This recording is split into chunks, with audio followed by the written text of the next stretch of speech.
Thanks, everybody, and thanks so much for joining. I know folks are still filtering in, so we'll get started in just a minute or two. Thank you all.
Can you hear me? Yes, thank you. Okay. All right. I know that there's still a couple of people joining, but let's go ahead and get started. Thank you all so much for joining this meeting of the State Water Resources Control Board's second statewide agricultural expert panel. Really appreciate you all being here today. Before I hand it over to Karen Mogus from the State Water Board for opening remarks and expert panel chair Daniel Geisler, I just wanted to quickly walk through a couple of minor things. First, I'll note that today's meeting is being conducted in English. For future meetings and for the anticipated March 11th public workshop on the draft document, we anticipate having full interpretation services. The Water Board is really committed to meaningful access, and we want to make sure to provide Spanish language summaries of meetings when requested. Information on how to obtain language assistance for future meetings can be shared in the chat.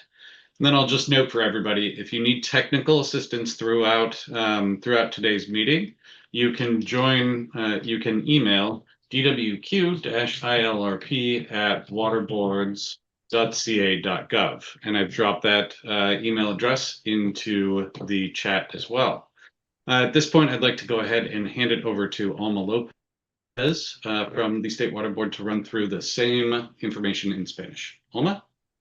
Thank you, Sam.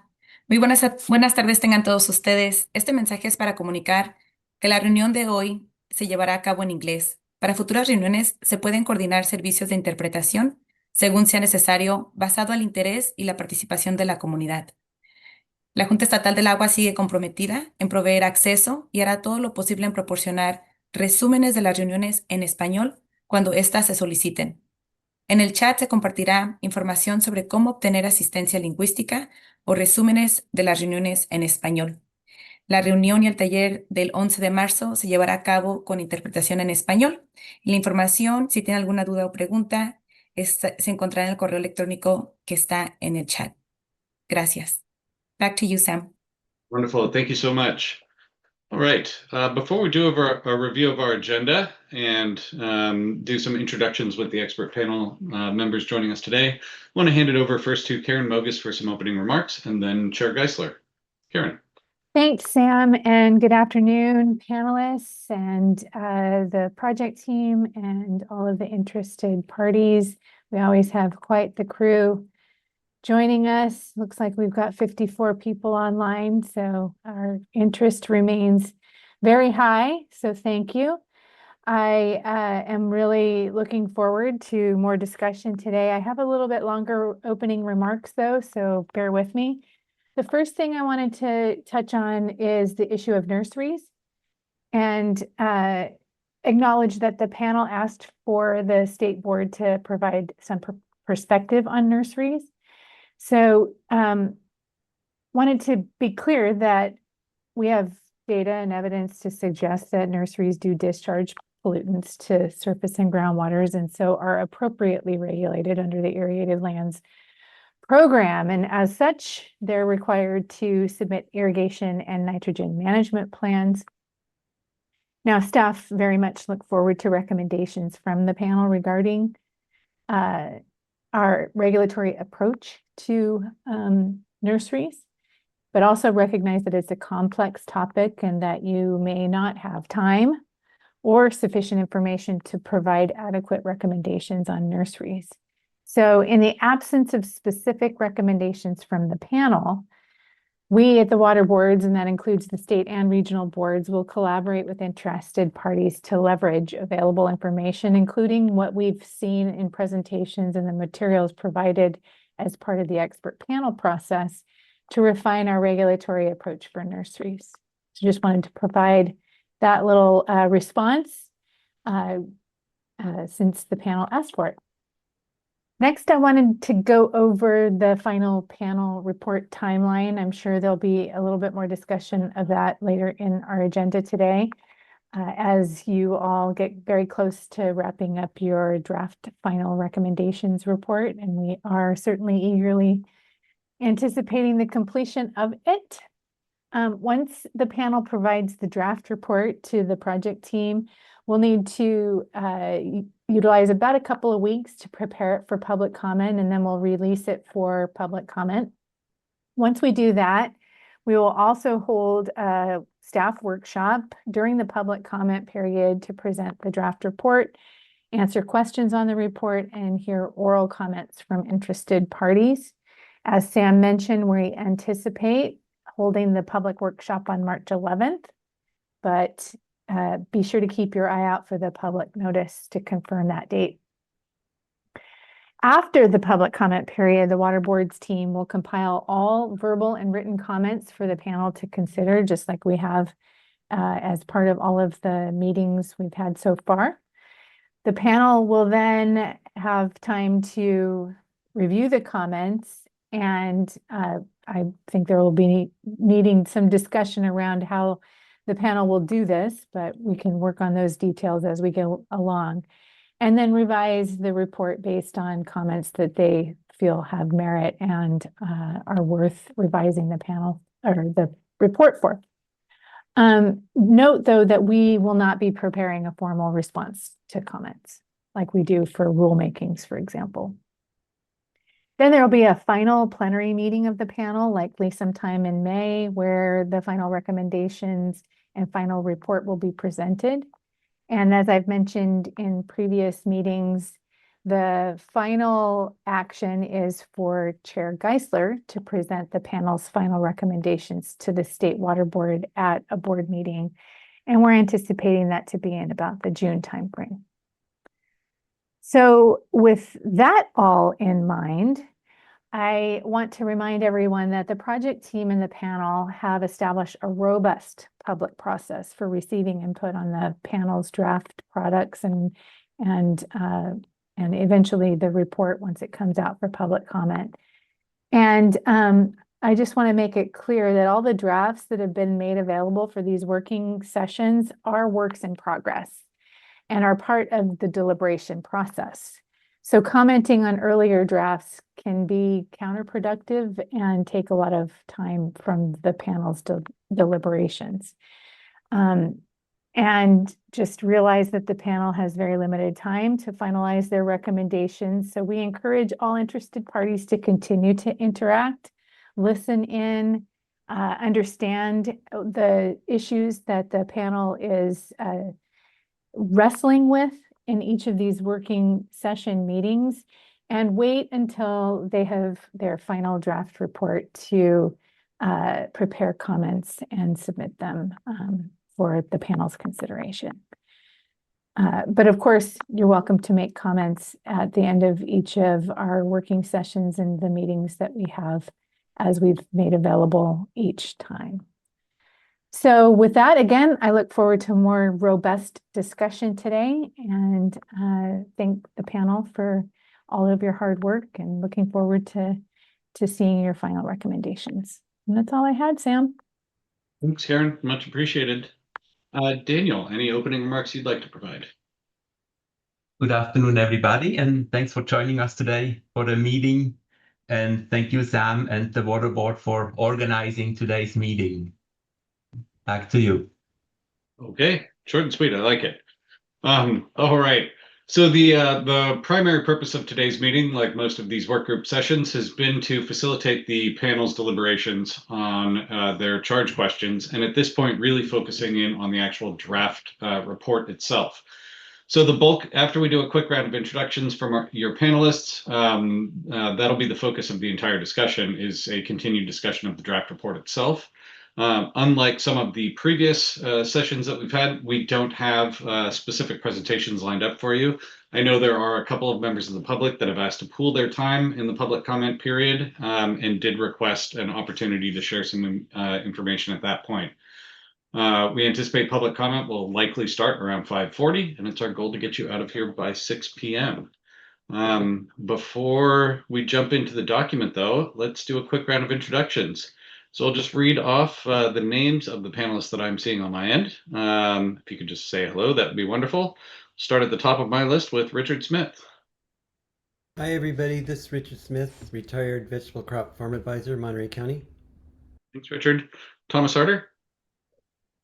Hi, Thomas Harder, groundwater expert at the Agricultural Interface at University of California, Davis. Thanks so much. Ali Montazar. Good afternoon, everyone. Ali Montazar. I am a UCC Irrigation and Water Management Advisor in Southern California. Thanks, Ali. Hannah Waterhouse. Hannah Waterhouse, assistant professor at UCSC and soil biogeochemist. Thanks, Hannah. Michael Kahn. Good afternoon, Michael Kahn, Irrigation Water Resources Farm Advisor, based out of Monterey County. Thanks, Michael. Go to Atume.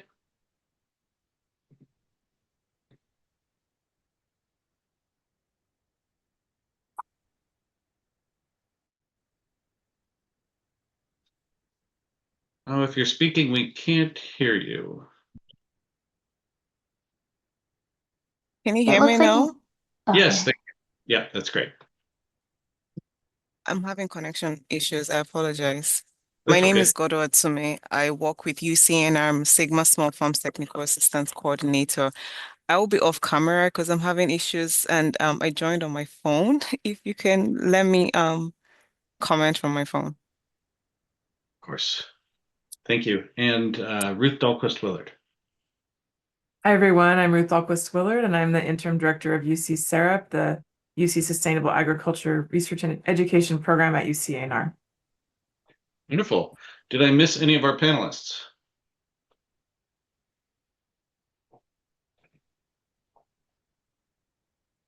All right.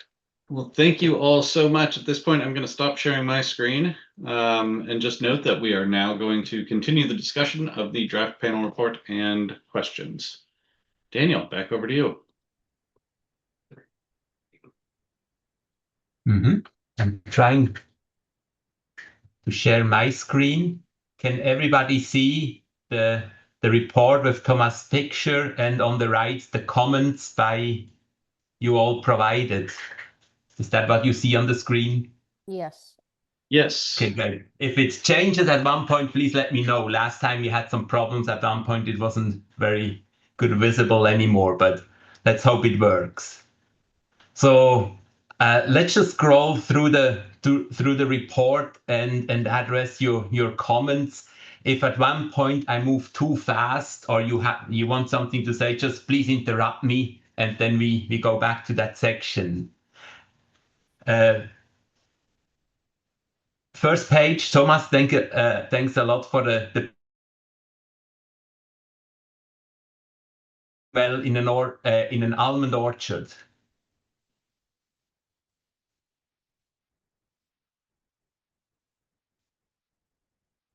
I can't hear Thomas, but let me know if that's not correct. Oh, sorry, I didn't realize I was muted. I was Ah. saying, So is it correct? I Groundwater picked one monitoring well that in the had almond that orchard. connection to groundwater. This is a monitoring well in the front. I don't know whether that's obvious.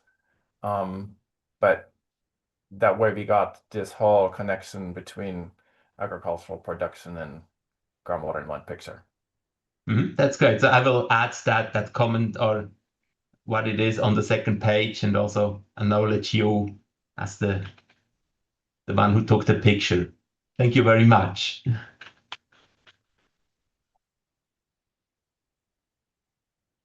Then let's see some comments here. Nothing here. I got some comments from Thomas here. I'm going to incorporate them. Is there anything we should discuss as a panel, or do you just let me incorporate your comments?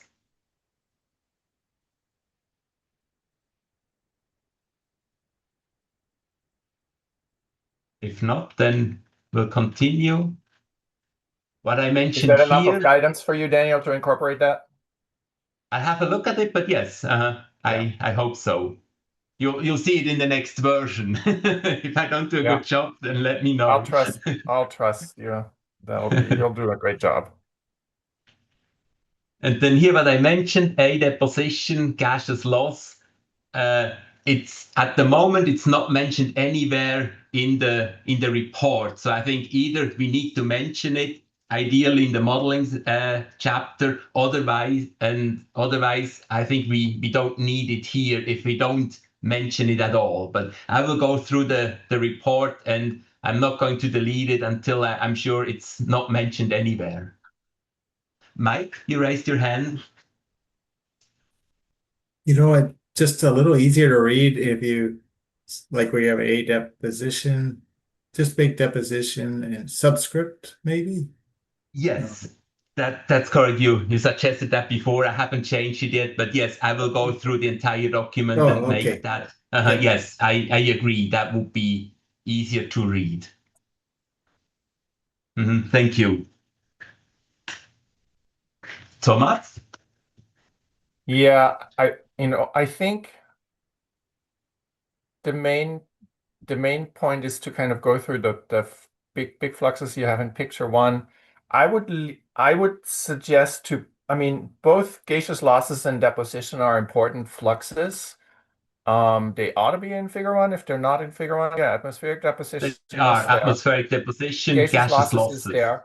And so you want to keep it in that definition list and keep it independent. I don't think in this section we need to tie ourselves to any particular order or any particular way any ILRP has been done. I think the main point here is to identify all the fluxes and all the processes as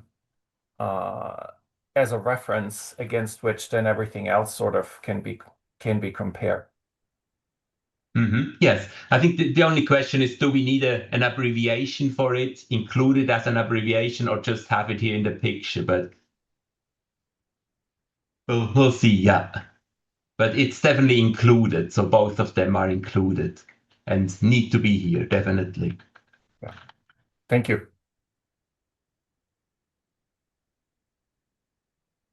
And then, not much here. I got a few comments from the waterboard team. There are a few things I can improve here in the text. I will do that for the next report. Now we get to the questions. Richard, you clarified the response here. Is everybody fine with that, with the addition here? Line 442.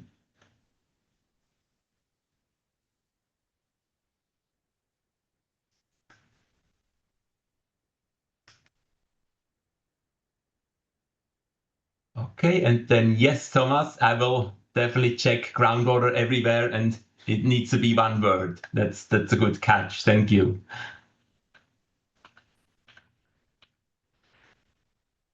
Then Mike, you highlighted this sentence here, for instance, few removal coefficients. Do you want to discuss that, or what was the reason to highlight it? I think there was a point we were going to move things for nurseries.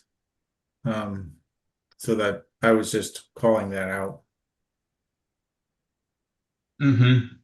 So you Yeah. think we could delete it here? No, you can leave it in. I didn't know that you have a decision whether you want, it's just one sentence and it's not a big Mhm. discussion on nurseries, so you could I- leave it in. Yeah, I would leave it in because I think lower down we do have a lot about sort of the follow-up research that needs to take place in nurseries in the research section. Mhm. Okay, so I will leave it. Ruth? Oh, That was my comment too. I think just because it's broader than only nurseries, it's also about the niche specialty crops, so it makes sense to leave it there. mhm. Then we have another sentence here. Thomas, you suggest removing it from one, and it's definitely we discussed that in That will be in question 9. shall we And I delete suggest the an alternative sentence here. oh. But so what is your suggestion, to delete it here and just mention that it's discussed in question 9, or leave that text here, the one you highlighted? Delete the text that I highlighted and then replace it with the text that I'm suggesting in the comment. Aha, okay. So you're going to see, and that'll be a little bit clearer in the subsequent comments. I went through the document this time, making all my edits in the comments. I highlight part and I suggest in the comment what to replace it with, and I say so. And only in question 5, question 9, and section 6, which is what Ali and I edited, I did the direct inline editing.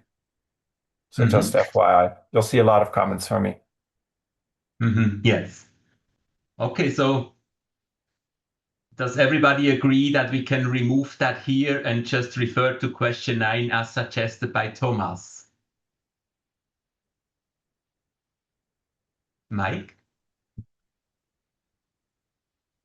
I need a little more time to figure this out. Well done.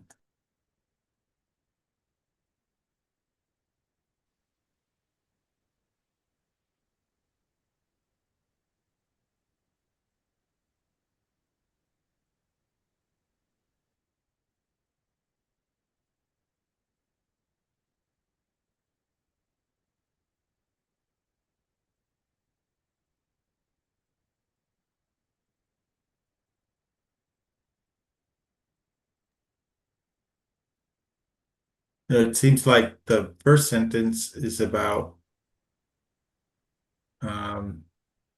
whether action should be taken on cropping systems where we don't have specific metrics. I don't quite understand the sentence Thomas wants to replace with. It seems like you want examples of something.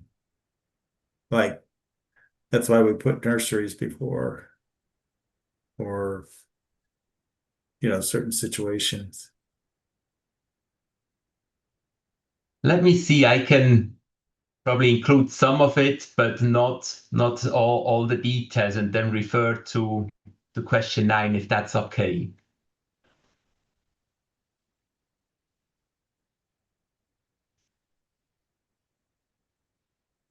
It seems to me that Fine. the sentence is trying to say that while we don't know everything about the nitrogen cycling, that should not preclude actions. And then this highlighted section is sort of continuing with that, saying, yes, act, but then also have ways to make variations where we actually don't know enough, or where there is not enough impact for alternative compliance or exemptions. And that's all discussed in detail in question 9.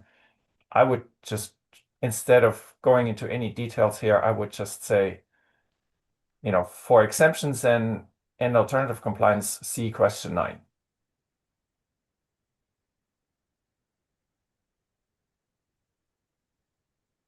I think we wouldn't lose anything by doing that, yes.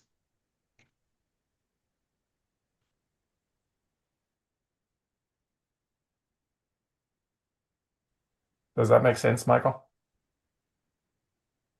Yes, I guess. Yeah.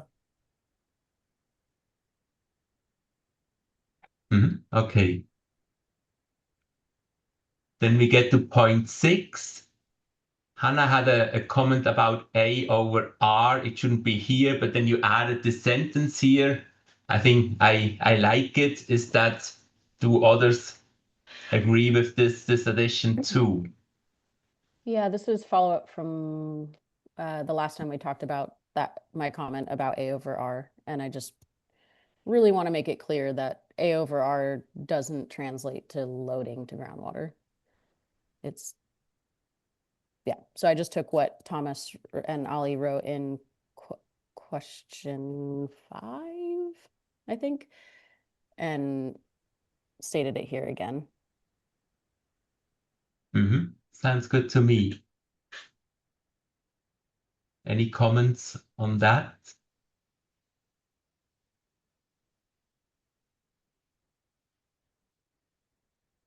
Then the last sentence of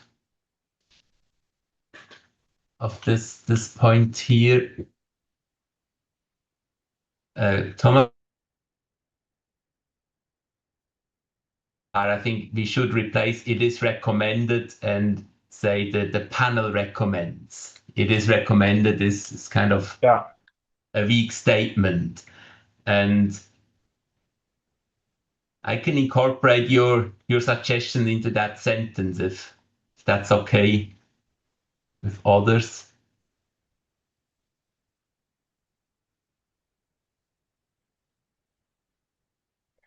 And I don't know whether we refer to whether we refer to the rest of the document as sections or chapters. And I was inconsistent with that. So whatever that is, either chapter or section, just needs to be consistent. Chapter is probably better. So I'll go through the entire report, look for the word section and replace them with chapter. But that's a good point too. Any comment on this section 490 to 493?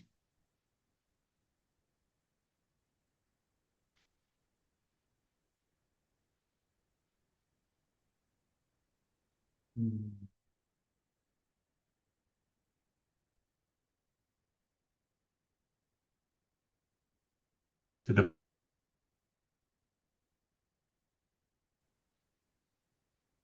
may not be instead of is, if that's fine. Here, point 9, we discussed that last time, and I wrote a version based on our discussion, and then Thomas added some more points. It's a little bit messy to look at, so I would suggest we can look at it in the clean version. So point 9.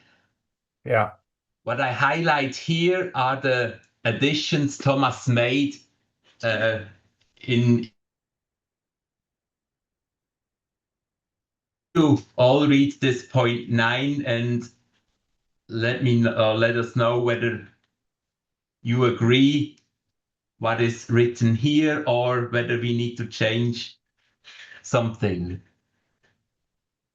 So I made some comments on that point 9, just mine, basically some edits that I don't see in your, I see it in my document. I don't know why you see it in your document. I believe I incorporated then the groups. No, I made new comments. Oh, more comments? Yeah. If you go back to the document version 6.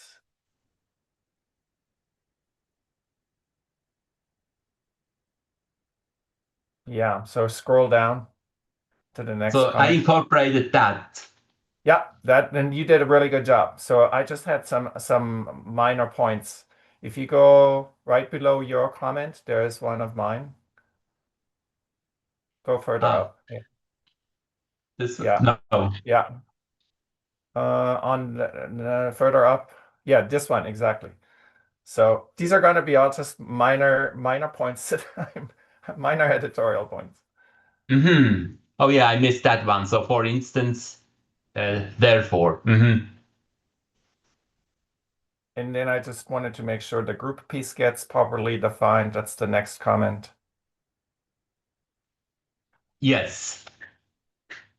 And do we agree that the committee suggests that the largest groups are defined as those that make up at least 90% of a region's regulated irrigated lands? I wonder if in smaller regions, whether that if we say all of those that make up 90%. So not so sure whether we should include that here. But Mike?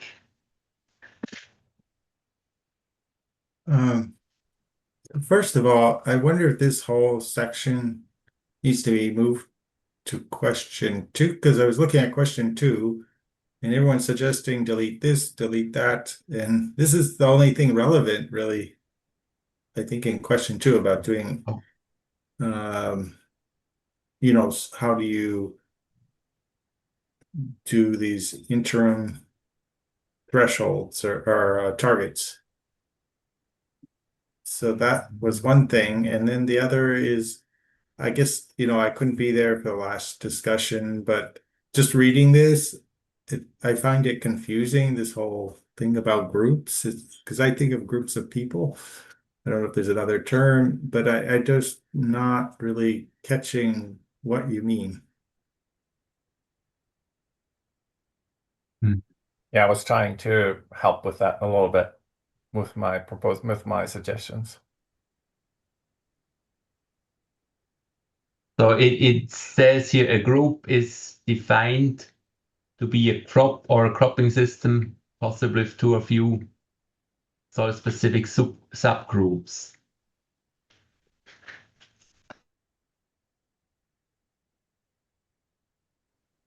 I guess it needs to maybe develop more about, like, why do you need to do that? I could start thinking about it, but there's no place where it's really explaining why you're dividing into growers or areas or region. Mike, I'm sorry. Yeah, you missed the whole long discussion we had on this last time. Oh, yeah. But the point is, here I am just someone who doesn't know the discussion. Yeah. It's not. exactly. That's good, because the readers most of the readers won't have listened in either. This is good feedback to have.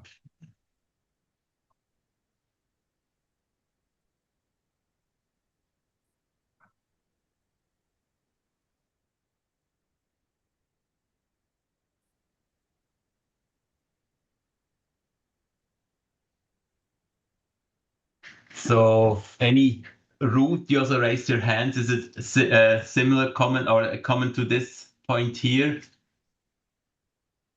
I was wondering about more clarity on the definition of a group and see if I'm understanding it correctly. So is that so you're not comparing apples and oranges? So you're defining a group like almonds on coarse soils, and then you're going to take the 80th percentile within that defined group and compare it to all the others, versus comparing almonds on coarse soil to tomatoes on sandy soil or something like that. Is that correct? Yes. That's within each group that you're taking the percentile? Yes. And so maybe that's part of what needed to be added to this here. And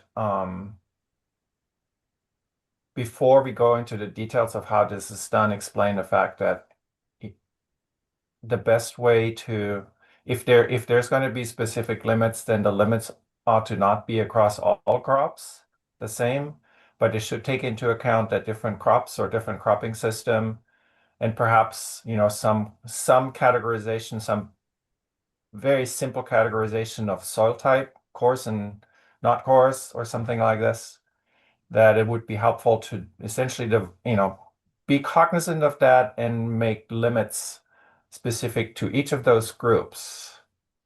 And then also explain, and this, Michael, to to your point, I think it would be good then maybe to explain also that this doesn't need to be for everything, every crop and every cropping system in the region, but that there's going to be 2 or 3 or 4 handfuls of crops or cropping systems that are going to cover most of a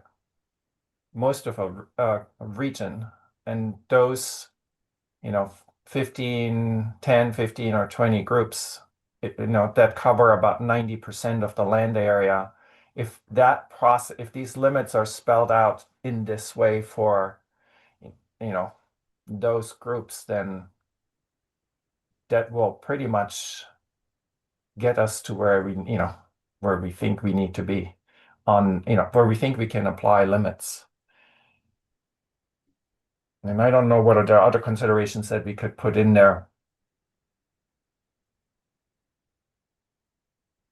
Richard, you also raised your hand. So I'm looking at line, let's see. Okay, lines 522, 523. As further research becomes available, it may make sense at the future date to repeat this process to lower the 80th percentile. So that's a little different than how I was seeing it. So I'd just like to maybe open this question up for a discussion. And just to explain how I was kind of envisioning it was this, I did, kind of pointing the finger at the 80th percentile, people above that for an initial limit with an initial step. And then after that, there would be this iterative process where we step down. But then we have, however long that process is, that's up to in my mind, the regional boards to figure that out.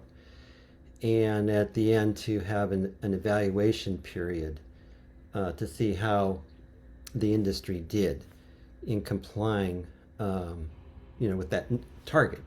That's the target at that point. So what I am reading here is that then now we should start another 80th percentile clip, and I wasn't necessarily thinking along those lines, but I guess I'm kind of curious what other people think.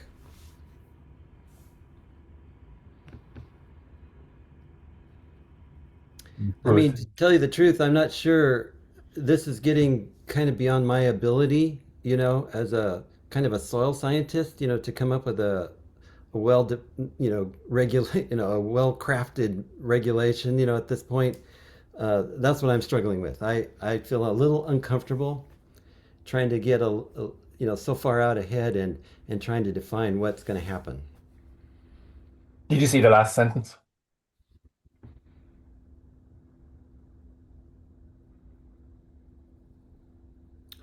Okay, so the panel finds that there is insufficient data to propose such a future schedule. Okay, well, why do we even mention it? Well, maybe so I inserted that, and it was in response. I think this is mostly for clarification. Okay. And maybe can be said in a simpler way, or maybe we can just delete that last part. But Tess Dunham at the end of the last meeting pointed out that we need to be, make some reference as to, is this going to be the 80th percentile and redefined every year or every 3 years, or is it going to be a one-time thing? And I just wanted to clarify exactly what you're saying. We're looking at the current 80th percentile as a limit, and whether or not that eventually is going to be, done over again, that may make sense at some point in the future. But at this point, we are not in a position to suggest when or how that is going to be revised. For now, this is just going to be current conditions, 80th percentile, and it should be a fixed number that everybody works toward. Yeah. Okay. And maybe No, sometime in the future it can change. yeah, and now you're reminding me. I remember Tess making that point, and so I see why you're saying it, because it does, we are clarifying that that okay. No, I thank you for explaining what you said there. I should have read it myself. Thank you, Thomas. Ruth, you. I agree with what Richard had said earlier. I kind of liked building in the iterative process with evaluation. I think that's essential for any kind of new program. And I wonder if we could add something like that back in, because I'm a little nervous about, is it always the 80th percentile? For example, maybe after reevaluation, it makes more sense at a different, right? That's in number 10, but I would like that to be built into number 9 as well. And I think that line 521, where it says as further research becomes available, is it research or is it really as applied nitrogen changes? Like as people comply with the regulation and there's less nitrate application, more people are going to get below that benchmark that was set at the 80th percentile. Now the bell curve has shifted, hopefully to the left. And now our benchmark is a different percentile. So I'm a little nervous about how generalized this is, because I wonder if we could each think through case studies of how would this apply in a specific region and a specific crop. Because it feels very much like a one-size-fits-all statistical method, which in a way that's good because it's objective and it's universally applied and it can be, different in different areas. But I'm a little bit concerned it might not work everywhere the same way. And I don't know if I couldn't remember if we came to a consensus on 80th percentile last time, or if we were still discussing kind of 80 or 90 or 85. I remember discussing that.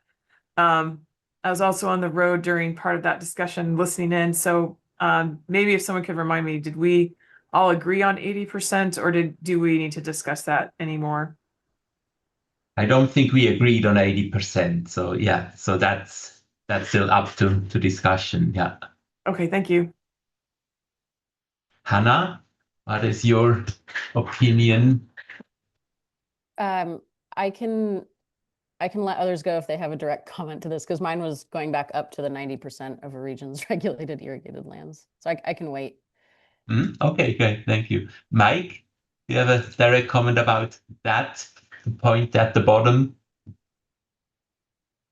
Well, I guess I thought this whole 80th percentile or 90th percentile was like the start. Like right now, what can we do, to answer that question? But I wasn't thinking I mean, I thought of an iterative process, but it was more about reviewing, what growers can do, what's the research showing, what's been demonstrated, what technologies are to set new targets. So I sort of have a concern of that. And then also, as I was mentioning before, wouldn't this all go under question 2? Or could just be moved to question 2 and say, please refer to the iterative process, which is answered in question 2, because that's what it asks you about. Yeah, we can see whether we want to move it. I mean, my impression was that really point 10 is the main point, but we say under 9 there are situations where way too much is applied, and in these situations the highest 20% or 10% we haven't agreed yet, there could be a limit right from the start. But right. In general, I think number 10 is probably the more general or applicable. That's how I see it. Yeah, but this one also says, to move to a lower 80% after a period. Why do that if you've got, point 10? about this whole process. It seems like this use of using the highest 80 or 90 percentile is just what we can do right now, to set a limit.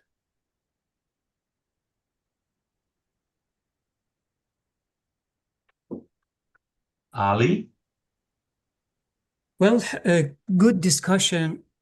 The way I read this statement is we believe the data is, available, and we decide to go to 80th percentile.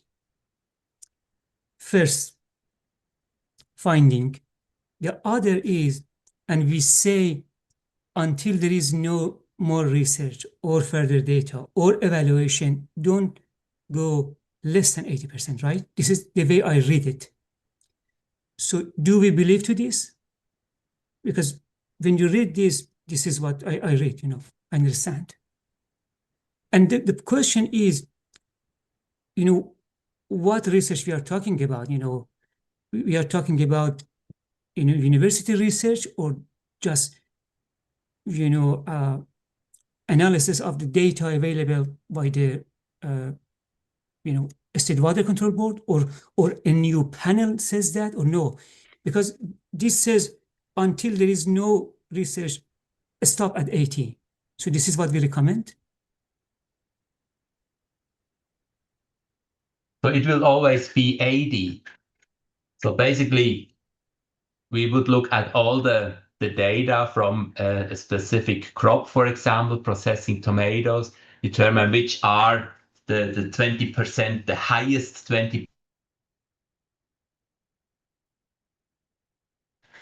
at the threshold between the lowest 80 and the highest 20% for each crop separately. Yeah, but this 80% also is a very dynamic number. We are thinking about, now you say based on the 2019, 2023, but our growers improved. And then 80% itself comes down a little bit over time. So I think that's good enough, right?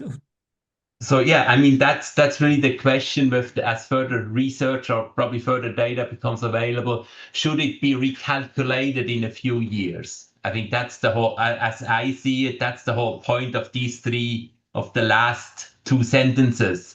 Should it be recalculated, or should that be just once at the beginning? Oh, okay. So it's not that clear. Okay. There's a limit, but that's it. Or are we going to recalculate whether that limit should be? I think the way I see it, that's really the discussion we have right now. That's kind of the sticking point. Right. These two sentences, two paragraphs are a little bit complicated. I think we might need to work on it a little bit. Mm-hmm. Thomas? Yeah, I agree with Ali and everybody else who's spoken. This is the gist of the piece. I think this is the one place where we actually came down rather with 9. We were very specific, and this was really in response to what has been brought to us by various speakers that have spoken to us. And really sort of the gist of the question, what do we as experts, what can we say about, is there some scientific evidence on limits? And I think in limits in terms of a regulatory limit, not a target, that we know now could be applied now. And while the question may have referred to sort of an ultimate limit, I think what we're saying is we don't know enough to set an ultimate limit that could be applied. There's a lot of variables to this, but I think we know enough that 80 the 20% that have the highest metric number, that is probably something that can be avoided. And there was, Michael, to your point about whether whether it's 80% or 90% or something else. We did have that discussion last time, and the main concern was is that we said if we set it at 80%, then some people that are on coarse soils will never be able to do it, or people that are in a crop that just needs a lot of fertilizer will never be able to do this. And that's when we decided, well, we want to introduce this group concept where the groups are crops and cropping systems and maybe coarse soil and not coarse soils. And then, but with that group specification, I thought we had come to the conclusion as a panel, but I think we need to be all, very clear that we're there. If we have this group specification within that group, but the worst 20%, if they're given, 5 years, and we might be I don't know whether we want to be specific, but some limited time, not 1 year or 2 years, perhaps, but at least 3 or 4 years, to adjust, then it makes sense to set a limit at 80%. And it would also be a rolling year average. So it would automatically actually be a number of years before, it can be achieved. But there's some understanding that this is, not an overnight limit, that there would be some time to adjust for it. But given that it's by group, given that there's going to be time to adjust on it, and given there's going to be some understanding of what the representative current period is to which this 80th percentile is applied, it makes sense to go to 80% rather than 90% to actually achieve something. And because there ought to be if 80% can do well as they do, then the 20% that are not there should also be able to do that. That was sort of the rationale behind this. Tess had pointed out that it would be to make this a self-reinforcing process where that 80th percentile is redefined with every year of reporting or every 3 years of reporting. That would we should think about whether we want to do it as a moving target or whether we want to do it as a fixed target. And what I heard us say is that for the time being, to really, if we're going to talk about a limit, not an interim target or a final target, but if we talk about a limit that can be set now, then it would make sense to have it a fixed limit. With respect to Mike's point, whether we have this in question 1 or question 2, to me, I think it makes sense in either place. Question 1 and 2 are very overlapping in what they're asking. I think question 1 and the spirit of question 1 was more about an ultimate limit rather than an interim limit. Question 2 is about an interim limit, and to the degree that this is an interim limit or an initial limit, it makes sense to move it into question 2 rather than in question 1. To the degree this actually talks about a limit, it makes sense to leave it in question 1 rather than having it in question 2. So I think either way it'll be right, and either way it'll work. Do I understand you correctly? You say that the last 2 sentences could be deleted, or you wouldn't mind deleting them and making it a one-time limit. Right. And it could be picked up. I mean, if you leave it in 1, then those last 2 sentences could be picked up again under question 2. Richard? Okay. So yeah, I agree, Thomas. Whether it's in question 1 or 2, I'm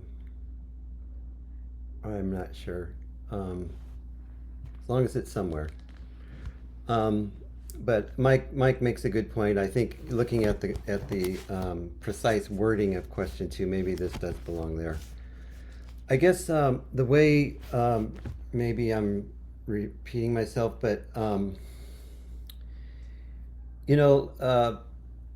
Region 3, I'm kind of thinking, from the perspective of Region 3, they developed these, Preservation Inc. has developed these graphs, showing people and their the percent of people that are conforming with a certain value, right? And so I don't, because we started talking about scientific research. I think that's good. Obviously there's a place for that, but I think the initial limits come from those nitrogen use patterns that the boards have developed. I don't know if other regions have done it, but Region 3 has, and they have the data in order to do it. And so that's what I was kind of envisioning, is that's the starting point. And then that is where that initial limit comes from, looking at those numbers and setting that. And then, so that's where that 80% would be, kind of, they'd have to try and come into compliance with 80% of their fellow growers, right? Then after the iterative process, then we're at a target, so then, and then you have an evaluation period saying, and maybe then you do those graphs and everything, but I don't know that we ask at that point to set another limit. We just my thought is that the regional board works with those growers and see who's able to meet the new target, which is after that ratcheting down. So you would also agree to delete these two sentences? Well, I think they're confusing to me as further research becomes available. Well, I don't know. I mean, as further analysis of the nitrogen use patterns are evaluated is something. I think I support what Thomas is trying to do here to clarify this, so that in response to what Tess proposed last time, or commented last time. So maybe it needs to be worked. I support the idea of clarifying that point.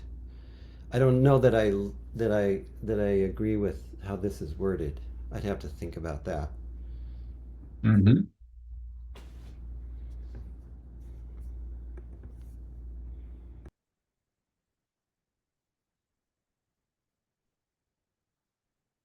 You're mute, Ali.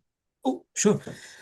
Well, I think that's all about those sentences. I agree with Thomas and Richard to eliminate those. One concern I think is there. And the problem is we cannot go with any certain period, for that. So we are talking about how many years, put it in how many years as a dynamic approach, 5 years, 10 years, 6 years, I don't know, is really difficult. And the other problem, it's just a concern.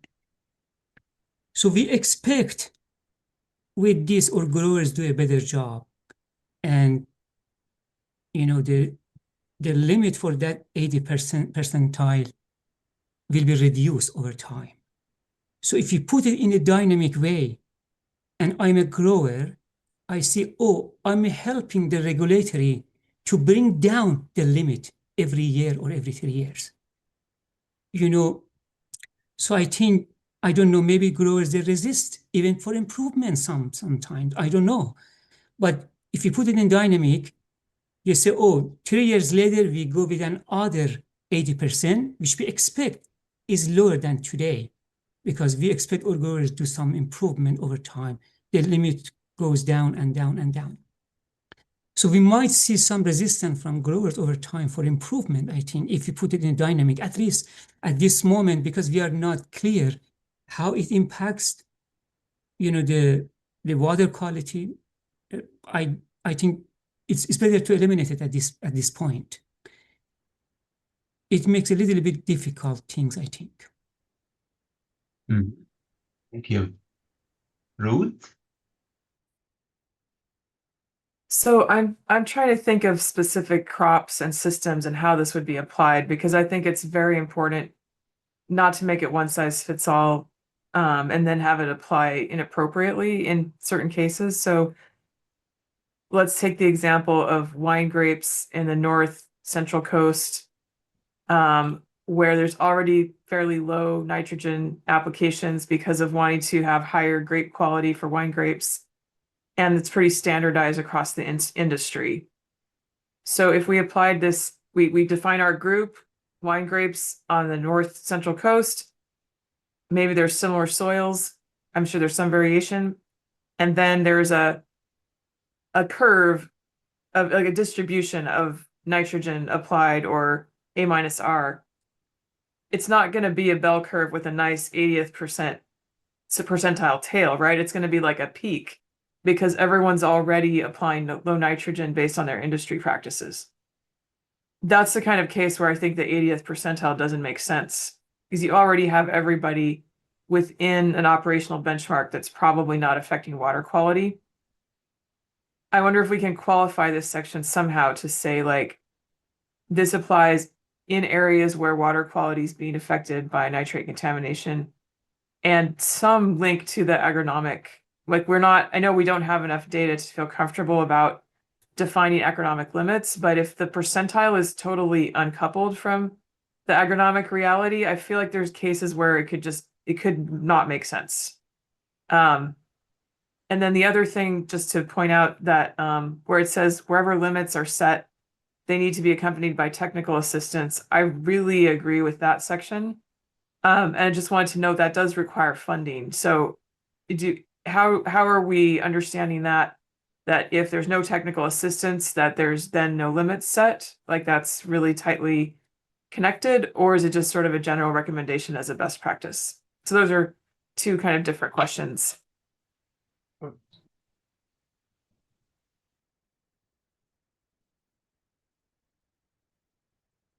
The operational benchmark, even if they are above the 80th percentile. So if 90% of the wine grape growers are below the benchmark, no problem, but there may be one or two who is way above, and so these growers would still be affected. And I think it makes sense if in a region where more than 80% are below the benchmark, but a few are way above industry standard, that it applies to those.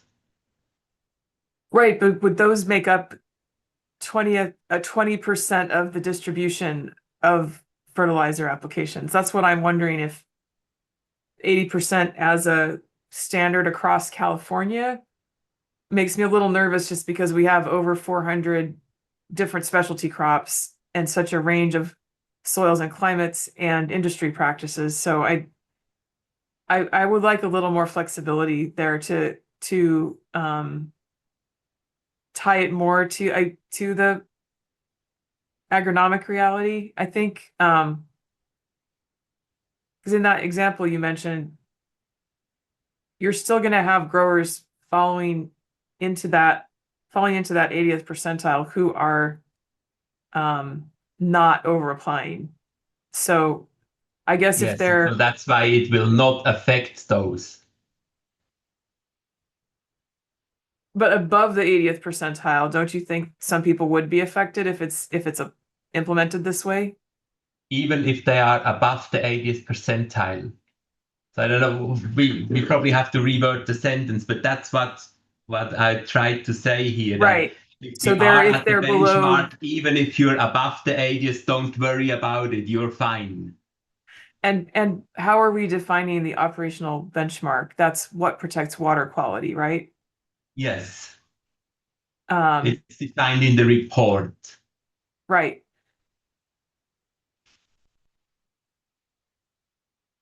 I'm still not totally comfortable with that. I think I could see that being implemented in ways that don't make sense for every system. Because the agronomic reality is not the same as the operational benchmark.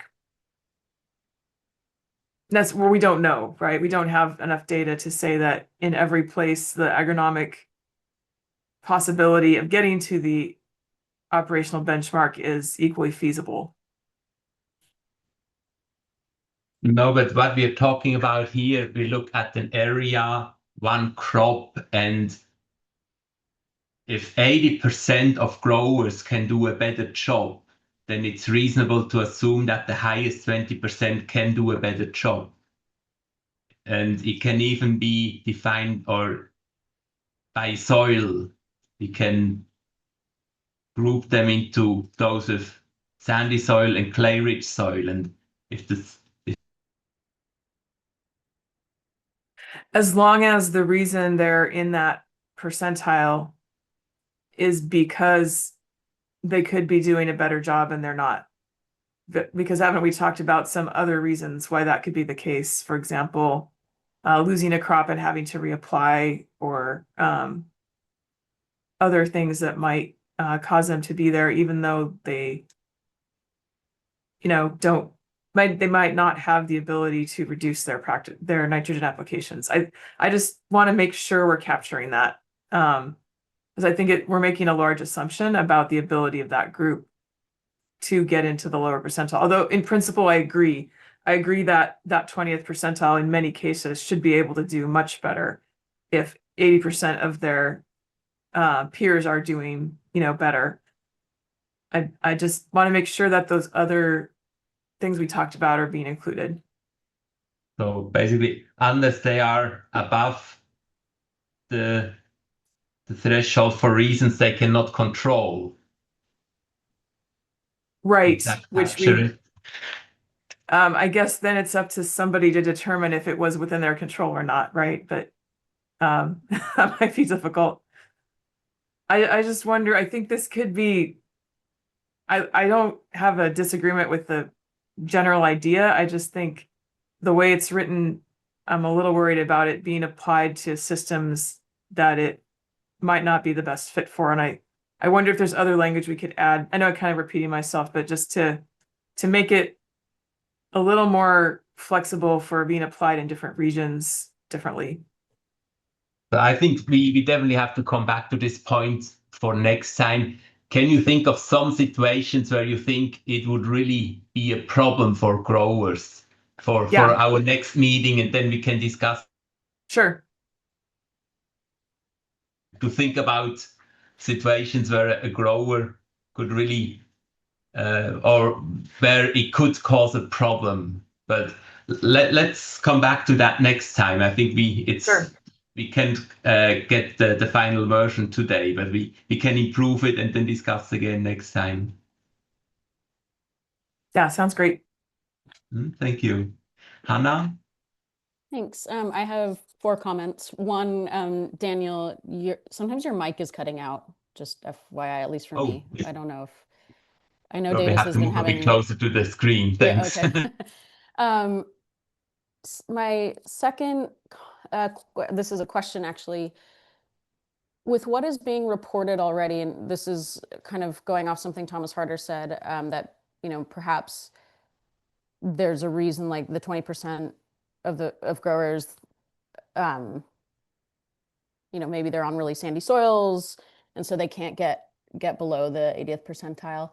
Is there data in those reports where someone could look at that and really try to understand? I would imagine in region 3, yes, but maybe in region 5, no.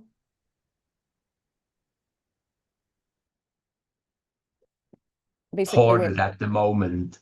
So sorry. it would really have to be by area. If an area is known to have really sandy soil, then that would have to do. But we suggest later on that soil type should be included in the report. Okay, yeah, because I Either think added by the coalition or by the grower, but that's, I think, on the question 5, where our recommendation is to include soil type, but it's an important point, yes. Yeah, I think that would be really helpful. My second question, I guess, is a response to something that Richard said. So, this would be the initial limit and then afterwards targets. And I'm just wondering, this is a question for everyone. Are we suggesting targets in perpetuity going forward, or can there be a time where limits come up again? So just throwing that out. And then my last thing is that I actually, and this is really nerdy, I know, but I, on my free time, created a simulator to look at a distribution of nitrogen applications and the 80th percentile changing over time.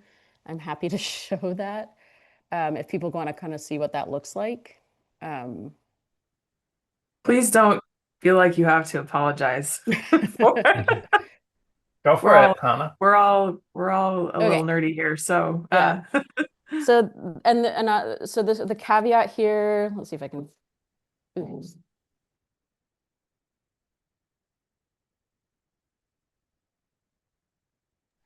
Sorry, Daniel. Let me share. Okay. So, just can you guys see okay? Mm-hmm. Yeah. So, just this is the caveat that the 80th percentile changes every year. So just that's the assumption working in here, and just keep that in mind. But if we start off with this distribution, you know, it wasn't for any specific crop in particular, but let's just say it's, I don't know, almonds. The dashed line is the 80th percentile, and then this is the distribution of nitrogen applied. The next plot is going to probably be hard to see. Let me see if I can. But it's basically showing the distribution changing each year after for 10 years. It's a little messy to see here, so I plotted like what the 80th percentile was each year. And so if we start from about 230 after 10 years, if we change that 80th percentile every year, it goes down to about 150-ish. It was just helpful for me to see that. What was your assumption that those who are above the 80th percentile will reduce right to the Yes. 80th percentile or below that? Right below it, yeah. Yeah. Mm-hmm. I can stop sharing, but that was just kind of, that helped. And again, that was every year, so not the 3-year average that we were, or 3-year rolling average that we were talking about. Anyways. Mm-hmm. Thank you. Oh, but I would love. Yeah, go ahead. Go ahead. Sorry. I know others are waiting, so never mind. Okay, Mike, you have a comment?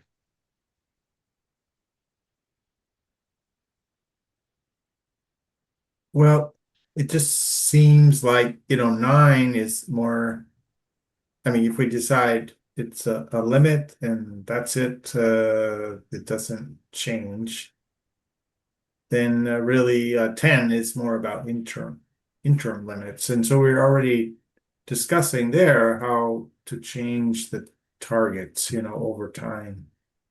I do hear what you're saying is should the limit sometimes be readjusted? I think that would be something you would do over a much longer span of time to make those adjustments. And just to give you sort of a perspective, at least for Region 3, the way I interpret Ag Order 4.0, is there are, these beginning limits that were in there. They're across all crops. They didn't say this group or that group or anything. They said everyone should be able to get below 500 right off the bat or something like that. Of course, they ratchet it down every 3 years, but that's how Ag Order 4.0 is. But they didn't, whether you were a grape grower, strawberry grower, raspberry grower, vegetable grower, everyone is subject to that limit. And so I don't know if, on a limit level, if it should be, pulling out different groups and things like that. These are things for the people that just obviously are impacting the groundwater the most, right? And if you're a grape grower and you're not using a lot of nitrogen, it's going to be easy to make that limit. So that doesn't really apply to you. It's really for the more, the operations that are using lots of nitrogen. I think that's inadvertently is sort of targeting the vegetable growers with the double crops, triple crops of vegetables, for them to figure out how they can at least be under this, 80 or 90 percentile, because they're the most impactful. So next Thomas and then Ali, but after that, I would really like to move on because we are at line 500. We need to get to 2,750 today. But I agree, we're not going to find the final version, but we need to come back to this point again next time. Thomas? Daniel, I'm really sorry to jump in, and sorry, Thomas. Just before we get off this track, I know that Patrick Palupa from Region 5 had some clarifying information that might really inform this discussion. So I just wanted to flag that. Yeah, if I could, just a couple kind of endpoints. I think I see within this paragraph that it seems to imply that we have the type of information to make this conclusion based off of like the 2019 to 2023 data. The way the reporting structure is, certainly if you add either or both, if you add the phrase 20% of growers or 20% of the area, whichever results in a larger area affected of the largest groups in the region, using the definition of group that's in there, you have to have certain acreage information that hasn't been coming into the regional board. It's not reported that way in the data tables that we get us, and it's not reported at the grower level either. So that whole reporting structure would have to be significantly rearranged, as it would if you add in a soil type as well. Even if you have the soil type maps, the type of field information, particularly if you have a mixed field where you have part of it in one soil type, part of it in another, we don't have that information to derive this type of information. So that's kind of the first point, that we don't have the data set to do that. So it's going to be kind of hard operating under the assumption that we have 2019 to 2023 data. We'd have to kind of start collecting this soon. And then this requirement would kick in after a fairly lengthy period of time, because that data would take a while to collect. So kind of that's the first point. Second point is that it doesn't necessarily take into account that there's often, again, not necessarily in this program, but in other programs, general compliance within a kind of stormwater, NPDES, and others. When you set a hard limit after you set a relatively undefined goal, say when you switch from a BMP-based approach to a hard limit approach, you tend to see clustering underneath the threshold that you set. So some of the people that are at the very, very low end may have made investments under the idea that that limit would be coming down. When you have some assurance that that limit will not be coming down over the short term, you start to see that data start clustering right below that limit. So the presumption that you're always chopping down that 80% towards the benchmark isn't necessarily true. Again, you could see clustering at a level that's very high, it's much higher than the benchmark. And frankly, that's what we tend to see within the irrigated lands program. And last but not least, I just want to make sure that you're not operating under the assumption that these fields are changing. So when you switch cropping types, and that can be in response to big market conditions, you have a few dry years, all of a sudden you see very significant shifts within the overall portfolio of, say, almonds or walnuts or some other crop within the region, or reductions in those annual crops because you just don't have the water to feed them. You also see fairly dynamic shifts in that 80% number within the program. I just want to put those 3 points in there and would make a general suggestion that to the extent that you want to get into very specific regulatory requirements here, it's going to be tough to do because there's a lot of variables, especially when you're setting limits that are really enforceable, that have to be taken into account, and you don't want to create unintended consequences. This is usually the reason why we're saying, well, we're going to set a limit. It seems like it could be done in a few months. It's going to take a much longer time to do something like that. I just want to raise that point because I hear this dialogue and I'm saying, well, we've thought of some of these things, and sometimes the unintended consequences are greater than what you're trying to accomplish here. Again, thanks for letting me interrupt here. Thank you. Thomas? Yeah, Patrick, before I go on with my comments, can I ask you, since you're there, what I think what we're responding to is the question on, do we have enough data to say there ought to be some kind of limit, right? And that's one. And the other one is the urgency with which, that we've heard from some of the presenters to say we can't, there is data out there that say, no, you cannot do it this way. You ought to be doing better than this way. What I hear from you is, maybe the way we formulate this, those specific data aren't collected, and I think that's something that maybe we can sort out. But what I also hear you say, unfortunately, yes, there is enough information to set such a limit, but then that has an unintended consequence of creating a group dynamic that actually it doesn't achieve what we want to achieve with the regulatory process. First of all, let me kind of respond to that by saying, I think this is a great idea. I think the concept of cutting off at an 80% or a 90% threshold, comparing across the crops within the region in the soil types, that's a great idea. And I think that's kind of what we're trying to push with our regulatory program right now. To make that an enforceable limit, I think number one, it's a hard time extrapolating the data that we have right now to come up with that hard and fast limit. So that's kind of my first point. The second point isn't necessarily that you would always have that unintended consequence. It's rather that the ramping down of that 80% has to be done very, very carefully. The biggest example is the ramping down in cap and trade programs and others, where all of a sudden the incentive to reduce got changed once you put a dollar value on that incentive, once you put a dollar value on that, and then once you set that threshold amount and the rate at which that threshold amount would fall. And so I just want to caution that has to be done extremely carefully. Otherwise, you're creating some weird incentives within the program, especially when you have a situation here where the 80% is not, at least within the virtually all the commodities in the Central Valley, that 80% threshold is not at the benchmark to achieve water quality objectives. You have to kind of ramp that down over time. That time frame is important. That initial benchmark is important, and the rate at which it falls is incredibly important for not creating, again, unintended consequences. Thank you. Ruth?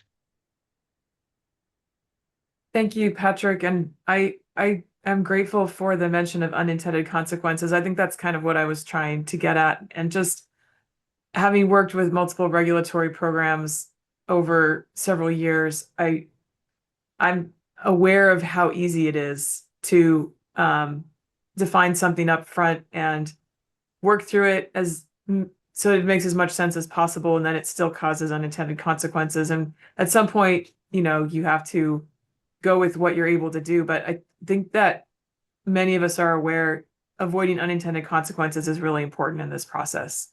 So I just want to, name that, and I hope we can continue to discuss that going forward. Richard? Well, I don't know what you think of this, Patrick, but one of the things I feel, because I'm not a regulator, I don't know how to write a regulation. But one of the things I think for me, it's important to let the regional boards make these decisions about what's, about how to proceed, with these concepts that we're throwing out, and they, like when we say 80 to 90%, I'm fine with that, because I think I would leave it up to the board, the regional boards to decide that. In terms of this 80% issue that you're bringing up, again, I think this is kind of what Ruth is saying is, we want to make sure that people who are, in that area who know that area and know that industry, they make those fine-tuned decisions. No, I appreciate that. Now, I will say those first few sentences starting under bullet 9 is a very landmark thing to do. It's not a key component of our regulatory program right now, and that recommendation would change our regulatory program. I think some of the language after the specifically is like, okay, that might be a little bit harder to accomplish with the tools that we have at our disposal right now, and how much would we have to retrench our existing programs? And maybe the word isn't specifically, it could be for example or something along those lines, but I just want to kind of get into it that the exact details are really tricky once you get deep into it. And again, the last thing we want is we've got something that we can do on a relatively short time frame. But we can't do that because the recommendation is to really get into the weeds a little bit more and develop something a little bit more than that. So again, I do not envy your job, and I'm sure you're going to hand the football back to me and say, now we don't envy your job. So again, thanks for being part of the process here. So clearly we need to revise this point here. Do we have 2 volunteers who could work together and revise it for our next meeting?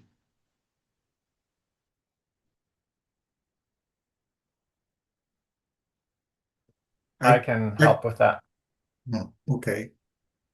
I could try to, but It's only 2. okay. So we'll Richard we'll and be Thomas, could you have a discussion and incorporate what we have discussed and heard today into that point 9? Daniel, may I add something? It may Yes. help for the revising.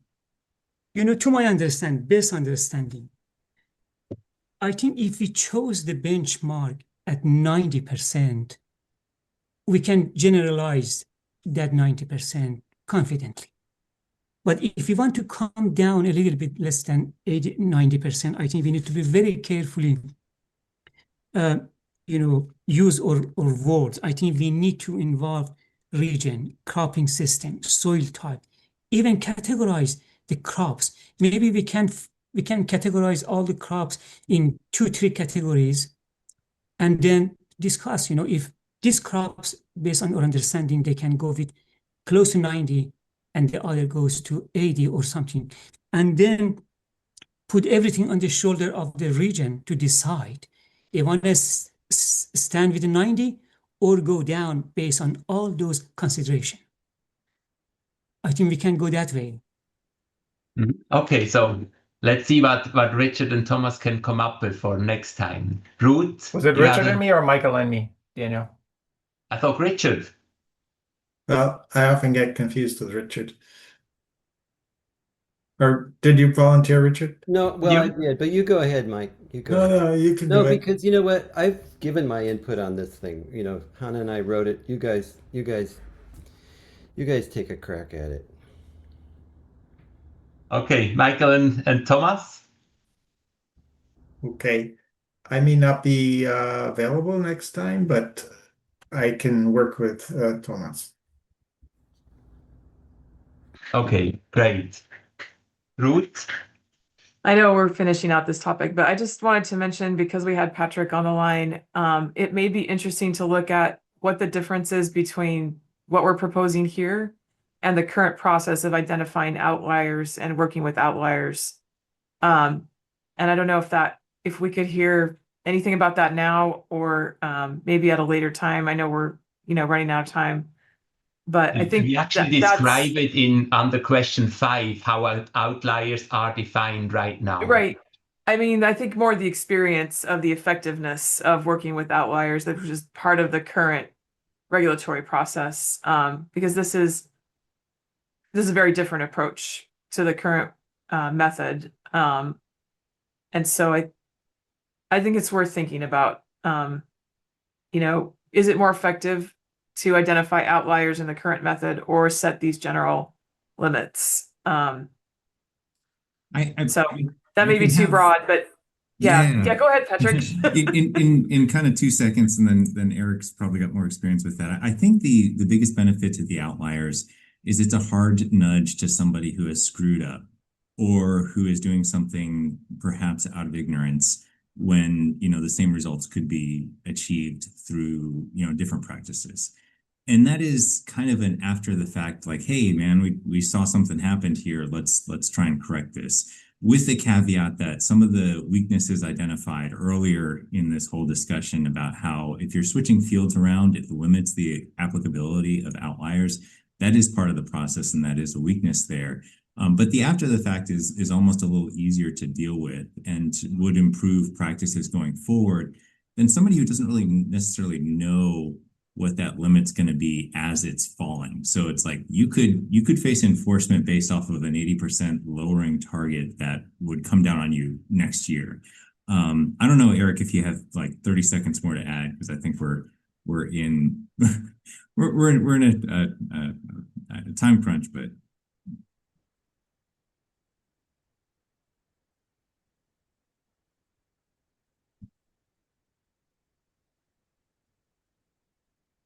Eric?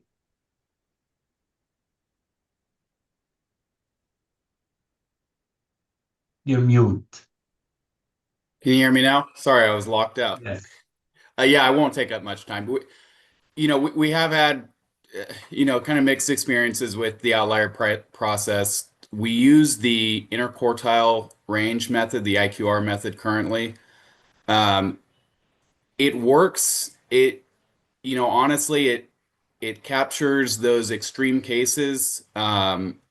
We have been looking at, is it really capturing the group that we would like? There's probably many growers that could do better that are not identified as statistical outliers. So we have been looking at, possibly revising or switching to some other approaches. We've been looking at things like these A/R acceptable ranges as possibly being another trigger for follow-up actions for growers, things like giving them additional training, self-certification of their INMP summary reports, things like that. But yeah, to answer the basic question, we're currently using the interquartile range method with mixed results.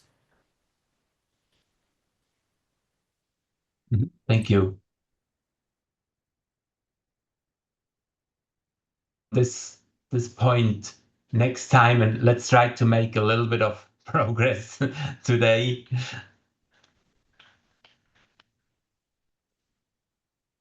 So we're still question 1.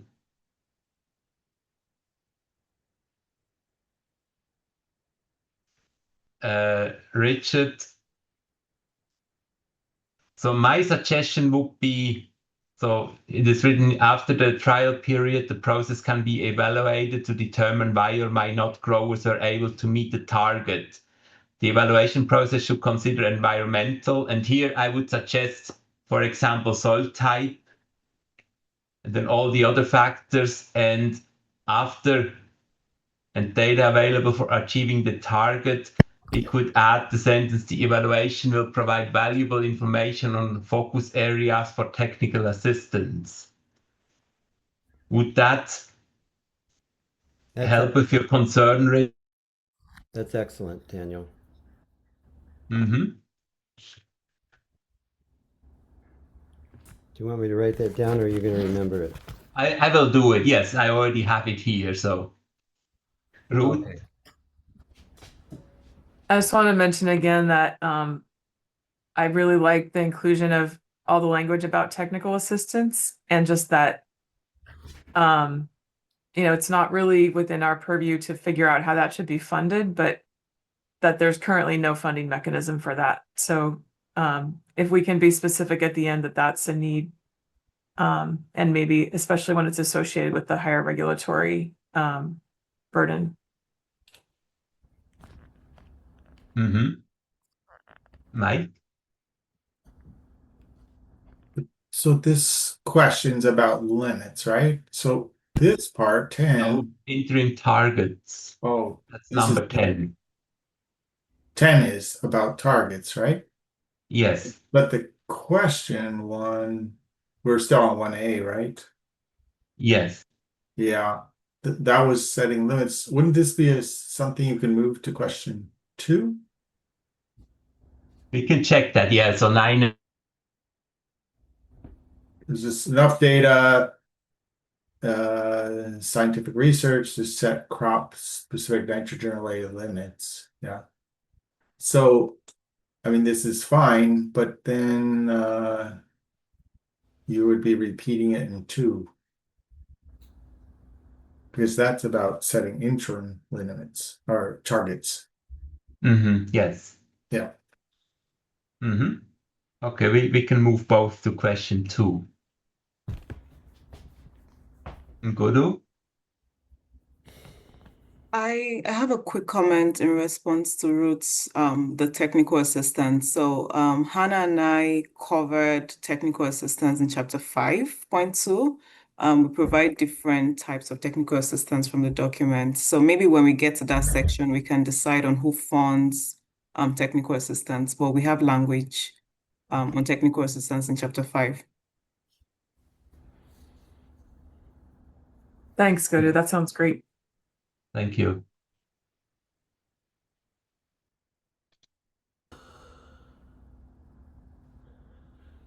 Also similar.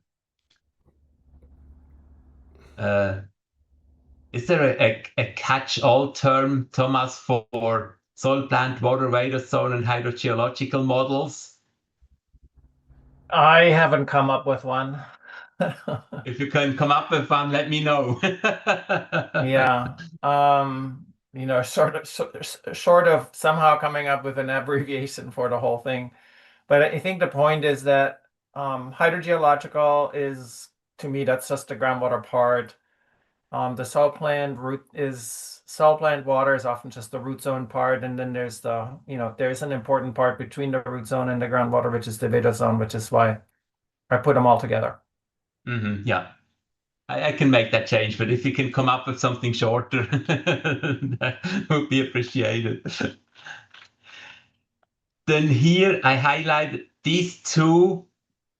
I moved to chapter 6 about modeling. The question is, are they still needed here? Shall we keep them here, or shall we delete them here and only keep in chapter 6?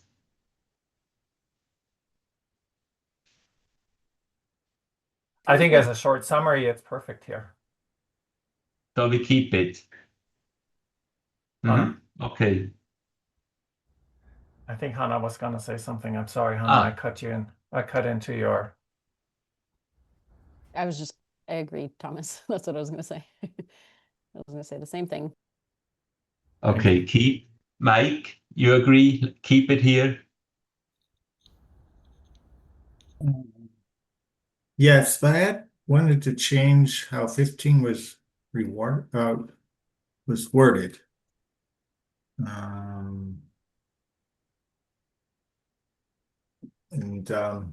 But I didn't get my response in, but I can read it a little bit to you, see what you think. Because it seemed to imply, there's these rewards for the growers, but actually, I think what we're talking about is that part about how we account for nitrate in irrigation water. So I wrote something like that, with the first sentence after metrics, this is AR related metrics accounting for nitrate in irrigation water, because the only reason they had the various A and R ones was for the nitrate in the irrigation water. And then the second sentence or the following sentence says, this approach has incentives in the A minus R formula to encourage growers to credit nitrogen and irrigation water in their nutrient management plans. Because the rest, those discount things, discount coefficients for the organic amendments and fertilizers. That's more to not really to encourage the use of those, but just to be more realistic of what the contribution is. I think it's just the water where they're trying to encourage growers to use it and not drill new wells that have lower nitrate values. I couldn't quite catch up with writing it down in your next version. Can you make a note and then include it in the next? Yeah, does that sound reasonable to you, or? Yeah, if that's the only incentive. Yeah, more like incentives, yeah. And with the water part.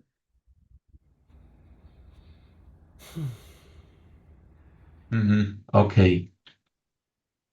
And then other.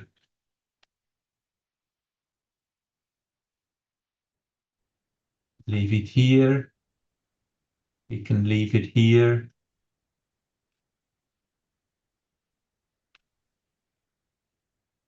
Daniel, with Relevant here. a lot of those highlights, I think we should come back to them after we've read like the section Godo and I worked on. Yes. And here, instead of ratchet down, gradually bring down, or gradually bring closer. I think that's fine.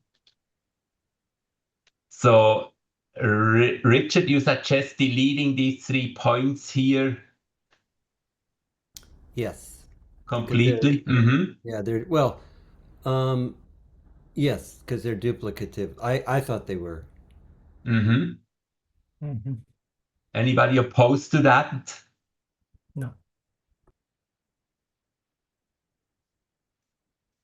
Okay, great. Thank you.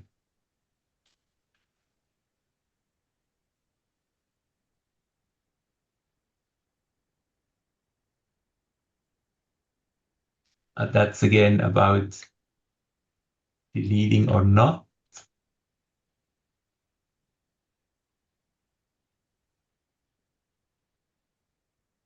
Oh yeah, that will be 5.1. There's another sentence. Is that repetitive of question 1 and can be deleted?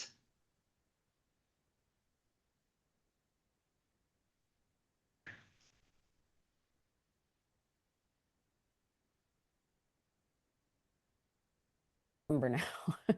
I think it was just about the relief from regulatory reporting, but maybe it is not in question 1 anymore. It would be more question 5, probably. Yeah. Richard? Oh, sorry, Hannah.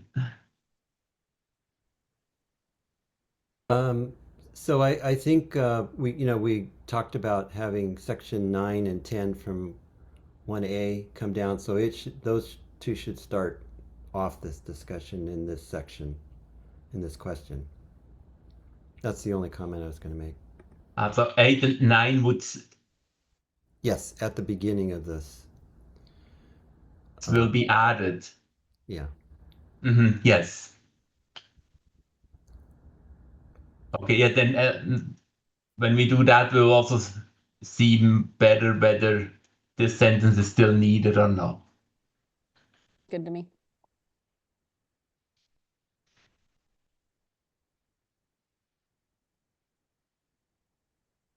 I'll keep your comment here, Thomas, then we can discuss next time to see whether we need to replace it or not include it at all. Leave the sentence here.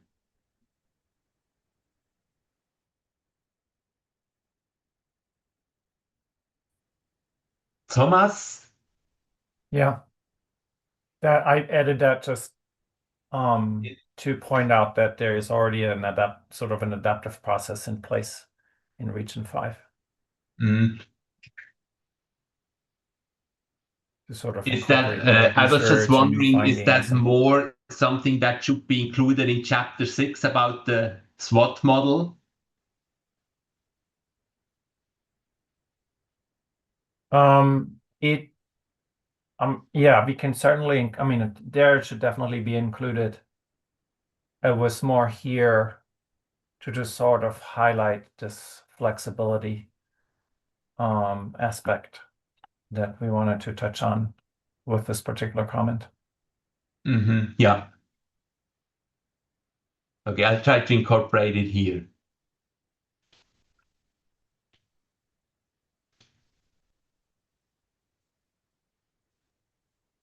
Yeah, if anybody has a good reference here, otherwise, I mean, we don't necessarily need to include a reference, but yes, if anybody has a good reference, we can replace it, something more recent.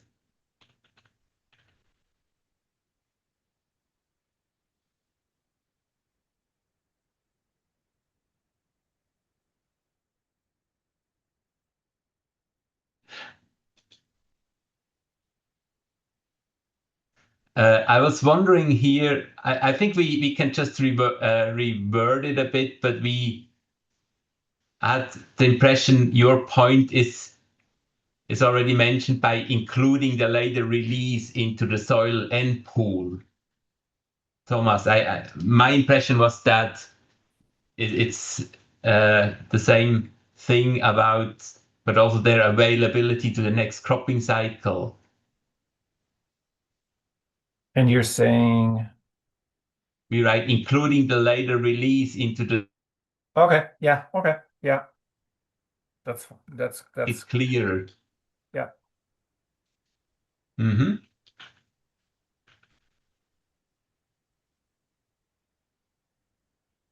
Again, yeah, we will add the whole thing.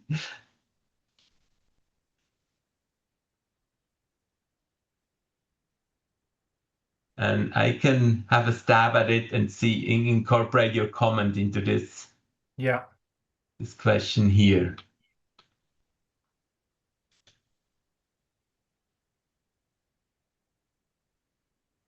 Here, that's something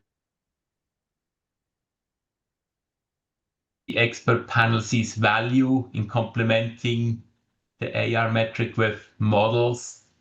And your suggestion is the expert panel fully supports complementing the AR metric with soil water models. Mm-hmm. Tongue-breaker models.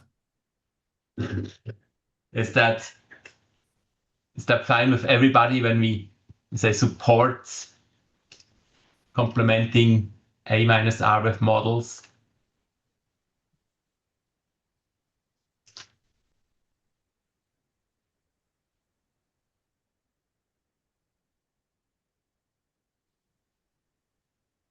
Okay.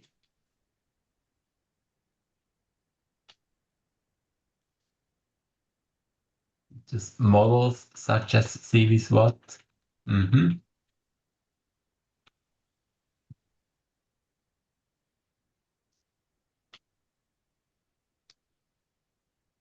Oh, you need to here. We are in question 5. There were a lot of suggestions about this.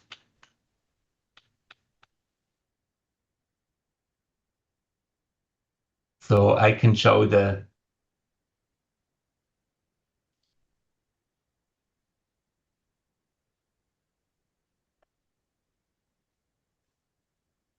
it's about these two variants. I don't know if everybody had a chance to look at the new text, whether that's what we discussed.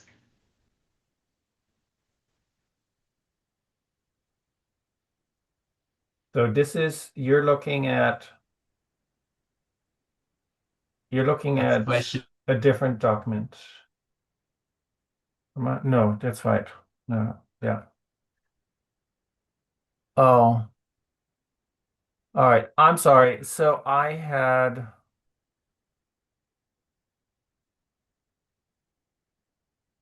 written this differently. This looks very different on my end. How to do this? Let me. It's all marked up. That's what I received. Yeah. I've actually reformatted the thing too. So let me maybe see whether it makes sense for me to share my tracked version of this.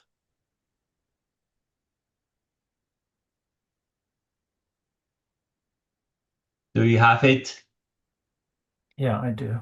Let me just get there and then share my screen.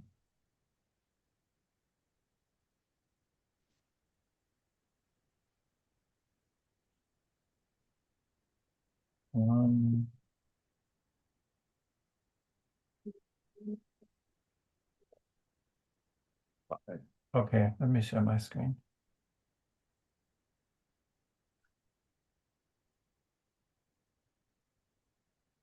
Everybody can see that?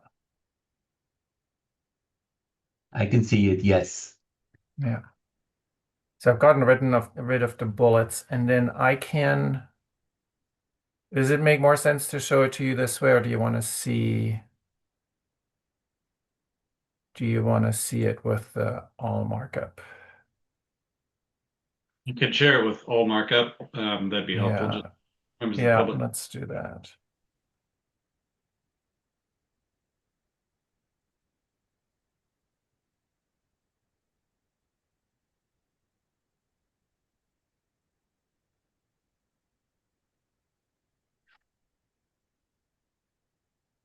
So let me give you a quick overview.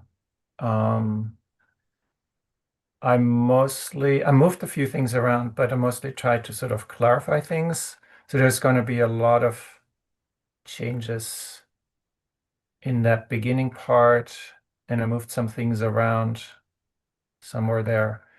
So most of the changes are going to be in the early part. And so I just want to show you how much there is, and then we can decide how we want to go about it. Should we just go? I think reading that first part might be worth it, because that's where some biggest changes are. Make sure this all works.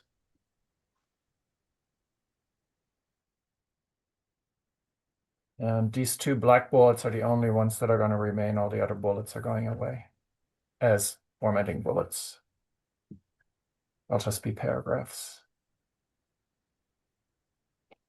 So overview and background. I don't know. Should I read it? Does that help? Or you guys want to read it? Okay. For the information required by the Eastern San Joaquin Water Quality Order to be included in summary reports, see below under additional considerations number 1. The panel extensively considered specifically the interpretation of what may constitute an effective tool for evaluating R and A data.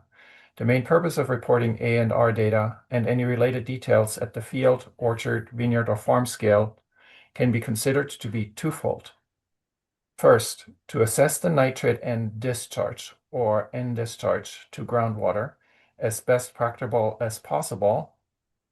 And second, to provide the grower with useful and accessible information that incentivize the grower to improve end management. As part of that, where nitrate discharge may be of concern, this includes ways to assess the grower's performance relative to their peer group. With either approach, the overarching objective is to lower nitrate leaching to groundwater to acceptable levels where needed. The first statewide expert panel had recommended to focus on incentivizing growers to improve their nitrogen use efficiency, with A over R as the most useful metric, second bullet above. However, the area lands regulatory programs instead elected to focus on the nitrate discharge to groundwater, first bullet above, using the nitrogen mass balance and related approaches, that is, focus on A minus R rather than A over R, see question 4 above. But the ILRPs also wanted to be sensitive to engaging with growers and incentivize improved practices, and also include A over R reporting. In selecting a formula or protocol to measure values of end discharge to groundwater, 2 variants of the A minus R metric family have emerged. Variant 1, region 5, 7, and 8 selected to focus on obtaining the best possible practical estimate of end discharge to groundwater. In the Central Valley, third parties are responsible for working with their members to assess the level of protection, implementing verifiable improvements where needed, and report findings. The summary tables generated by the third-party coalitions provide detailed field-by-field documentation of A, R, A over R, and A minus R by year and over rolling 3-year periods. See additional considerations. Specifically in Region 5, reports are anonymized by field, by APN, and also aggregated to township for each commodity. Acreage is not reported at the field and APN level, but it is reported at the township level by commodity. The original data provided by growers are used by the third-party coalitions to inform physical model of the soil water plant continuum, which provides information on N leaching and other N mass balance terms. See Section 6. Variant 2, Region 3 also selected to focus on obtaining practicable estimates of N discharge to groundwater. The Central Coast Ag Order utilizes a mass balance approach to the A minus R metric that includes several specific terms, Section 1, including terms that serve specific purposes but do not directly improve the quantification of N losses to groundwater, and then I list those.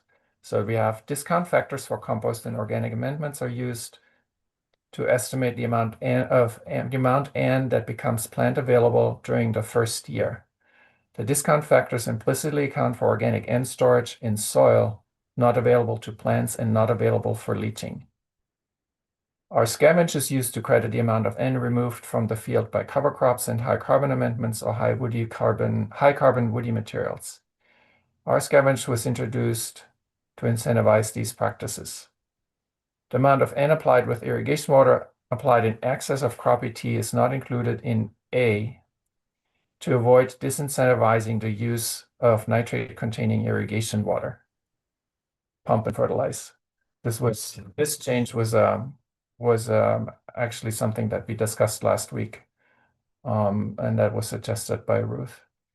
These metrics will be discussed in detail in the response to question 7.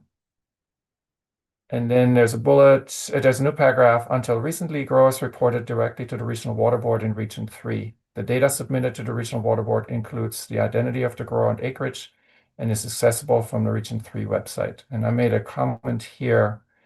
This is not something I wrote. Is that not the case anymore?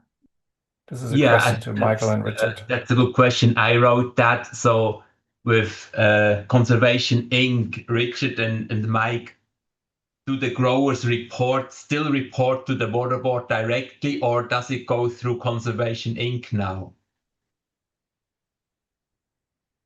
Well, if they're part of the Preservation Inc., then they would submit there, and then they submit, if I understand correctly, to the water board. Or if they're not part of Preservation Inc., they would submit directly to the water board. In all cases, I think the individual operators' information's on the water board website. Mm-hmm. Or that's publicly available upon request. So maybe it needs to be. Until recently, all growers reported directly to the water board in Region 3. Or we could also just say growers report either directly or through Preservation Inc. to the water board. Mm-hmm, yeah. I mean, the reality is most people go through Preservation Inc. Right? Yeah. I believe they're more than 90%. Yeah, I think well over 90. Mm-hmm, yes. Okay, yeah, we can change that. Can you scroll up a bit, Thomas? I have one comment to. Yeah. Just before right at the bottom is. Variant 1, variant 2? Yes, 11.9, but do not directly improve the quantification of N losses to groundwater. But I would say the discount factor actually do improve. If without these discount factors for compost and organic amendments, you would account 100% of that N. But now you only account the the nitrogen that becomes available and that is either taken up by the plant or becomes or is at risk of being leached. So I would say that's something that actually improves the N balance. And can you go to, oh no. Yeah. It was, let's see, I just had it. 11. No. Which line number? Do you see it? 11:10, I think. 11:9. Yeah. Yeah. Ah, there it is. Oh yeah, the bullet point got lost. But yeah, you say, but do not directly improve the quantification of N losses to groundwater. And I would say they do. They may not be perfect, but still improve, because otherwise you would account for 100% of the nitrogen in a compost, even though we know only 5% or so is even at risk of being leached at most if no plant uptake takes place. But is that so? I mean, the 5% that go, that become plant available, that's just the part that becomes plant available in a given time. The rest becomes available later, but is then not accounted for. And then, but then we get in all these complexities of what happens with soil organic matter and whether soil organic matter increases or not over time. And actually understand also that even with the modeling tool that's used in Region 5, a lot of these complexities are not accounted for either, because they're difficult to track over time. Yes. I think the way I look at it. But I'm okay with removing it. Yeah. Oh, sorry. The way I look at it, Thomas, yes, you're right. It doesn't become available during this cropping season, but the simplest way to kind of come to grips with it is that it becomes part of and acts like soil organic matter. It plateaus over time, and depending on the soil type, soil organic matter may build or may not. Like in sandy soils where you don't have protected organic matter, it's hard to get that to build up. But then we're able to, use the soil testing during the cropping season to get a sense of how much of that is becoming available over time. That amendment, in addition to the rest of the organic matter in the soil. Yeah. So I know I talked with Ken about this at least with the SWAT tool and the way that the leaching is calculated, with the way this is set up right now, it would be really hard to account for that soil not in test that's done in the spring to look at how much nitrogen is already available in the soil. It's being measured by the growers. If I recall correctly, it's not reported in the INMP in the Central Valley, and it would make the process of how they calculate their value of nitrogen discharge to groundwater with CV SWAT really complicated to account for that initial end pool. So it's and that's also what I'm wondering is whether in Region 3, do you know how that initial soil N that's measured by the growers, is that going in any way into the compliance path, or is that just an important tool to help growers manage their fertilizer? And I shouldn't say just, I mean, that's an important part. I assume that's how it's being used in the Central Valley, in terms of that's a big piece of information for the grower to have in order to gauge how much fertilizer needs to be applied.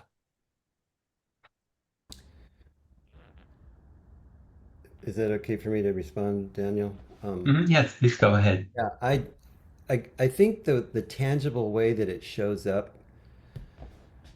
in the nitrogen cycle and all this reporting that we're doing, it's not reported. It's not Mhm. part of the but it, if there's sufficient residual soil nitrate in the soil, it shows up as again, if the grower's using the BMPs, it shows up as the grower using less, needing to use less nitrogen fertilizer. Yeah, exactly. Yeah. Thank you. So going back to your question, Daniel, we can remove this. Just the do not directly improve. I don't Yeah. think that's fully correct. Yeah. Okay. Thank you. Ruth? Ruth? I agree with that as well. The other thing I wanted to just mention, I know last time we discussed a bit is, are we incentivizing or just avoiding disincentivizing? And I would say for the organic amendments, it's not just incentivizing, it's also avoiding disincentives and avoiding those unintended consequences. So I don't know if it's necessary to put that in here, but I just wanted to mention that. Like where it says our scavenge. Yeah. I think it is great to incentivize the use of cover crops, but it's also to avoid inaccurate calculations or disincentivizing people that already use cover crops as part of their normal production practices.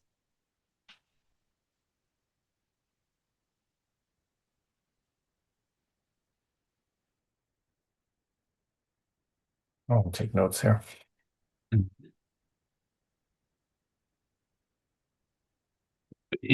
Under scavengers was introduced to incentivize these practices. Is that okay? Can we add and avoid disincentivizing their use for growers already using them? Aha. I think both are fine. I I'll personally add would avoid. like to. Yeah, go ahead. I'll add the avoid disincentivizing to our scavenge and remove the incentivize. I think you could keep incentivize in there too, but I think the main idea is that you're trying to accurately account for what's going on and not create a disincentive. So, I mean, I don't actually know. I'm not sure what the water board's motivation was, if the goal was to actually try to get more people to use cover crops since it's a good practice. But maybe it's both. We can work on that. Yeah, it's not super important. I just want to make sure that the disincentives is in there. Yes.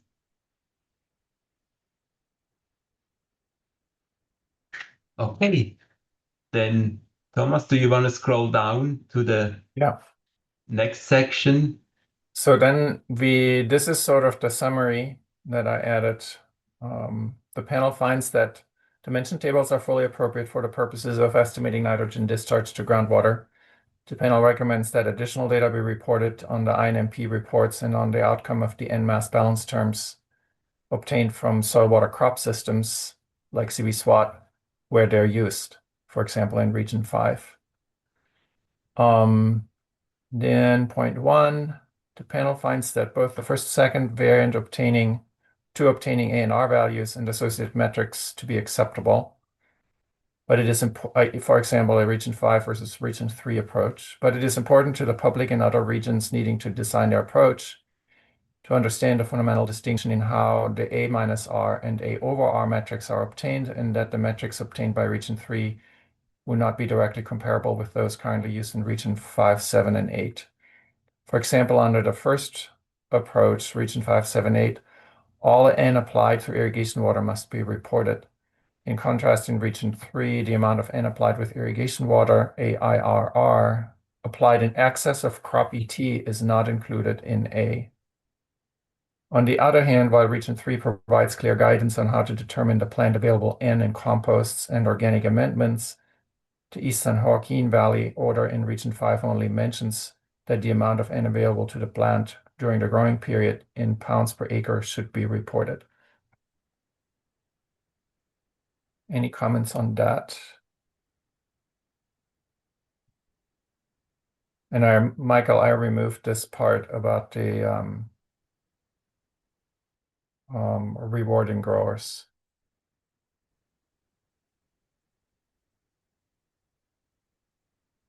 I'm Good, not sorry. sure, Thomas, if the growers are not reporting the total water applied. It's just in the calculation of A. They only Okay.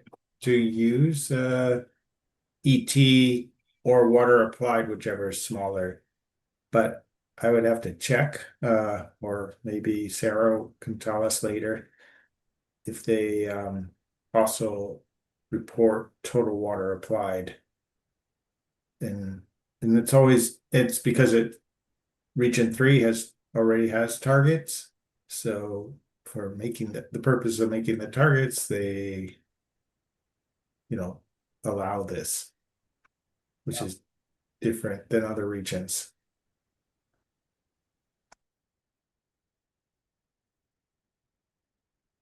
I think Anna? this came out of discussions we had to just make sure that it was confusing to look at these terms between regions because they're actually defined differently.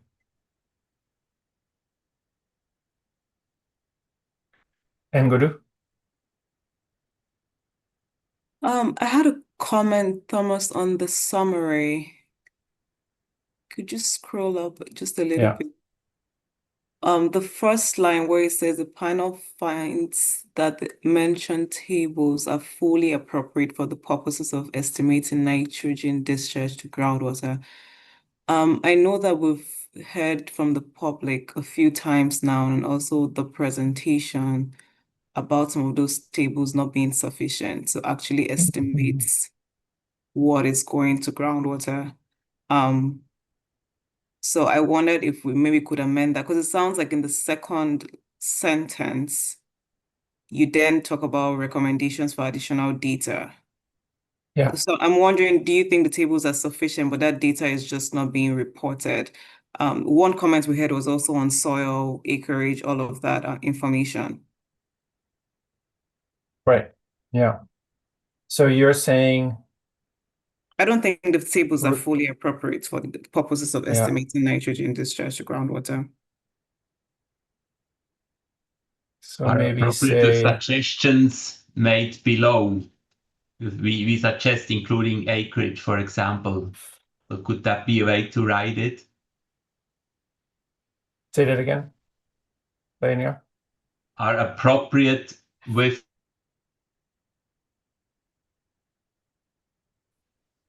Daniel, I think you're cutting out. At least on my again?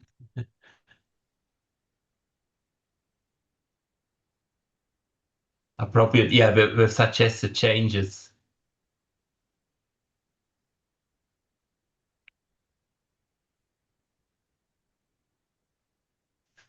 Something like this. So we will have a problem, Thomas. I will incorporate your suggestions you sent to Sam into the document. And so I don't have access to the.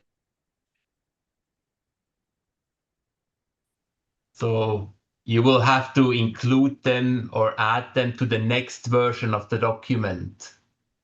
Yeah. Because now we're working on two different versions. Are we going to work on I'm two different gonna versions? just take notes here and then we'll figure out how to get it. I think that would be better, because otherwise it's going to be challenging. But yeah, that's a good point. Good. We make recommendations for improvement, so they're not quite we're not quite there yet. Not full.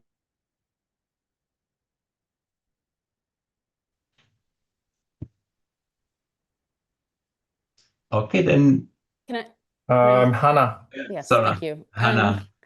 So just a quick clarification, is this the place where we made the distinction of where A minus R was appropriate and A over R was appropriate in terms of nitrate loading versus how you're doing with your peer compared to your peer group. Yeah, yeah. That was these two bullets here.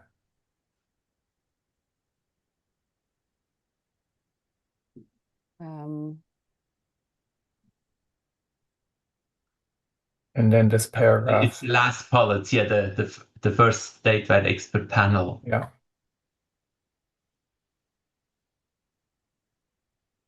Okay, I feel like there was more of a kind of concrete statement of us, like as a panel, saying that, you know, what. Let me just do it without the. We so also it's a little covered bit it in easier to 4, read. but Okay. I also copied and pasted it into question 1, so hopefully that comes across. mhm.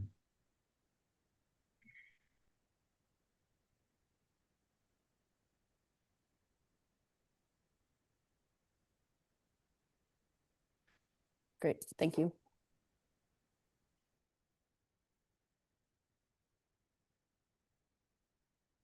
I'm sorry, I have to scroll back and forth when I switch that mode a little bit. Okay, so we're on 2, and I don't see any hands raised. In the Central Valley, the Agricultural Water Quality Coalitions have taken on a central role of engaging with growers with the goal of improving practices and meeting regulatory targets. And there was a comment. This was made the revision in response to Ngudu's comments that they're not really enforcement. They don't do enforcement. They just engage with growers. Enforcement is still with the board. So that was just a clarifying comment. Other than that, there's nothing changing in 2. Then yeah, on that 3, that was a good catch, and it's better now. yeah. In 3, this is an important part. So 3 says for regulatory purposes, some anonymization, and this goes back to Ngudu's comments just earlier. For regulatory purposes, some anonymization and data privacy is reasonable.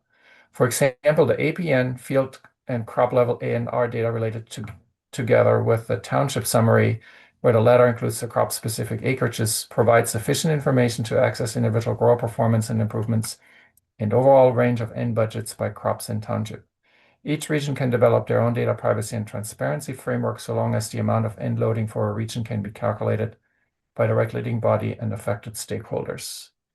And Michael says, I think the panel still has not agreed if anonymous data is a good or a bad approach.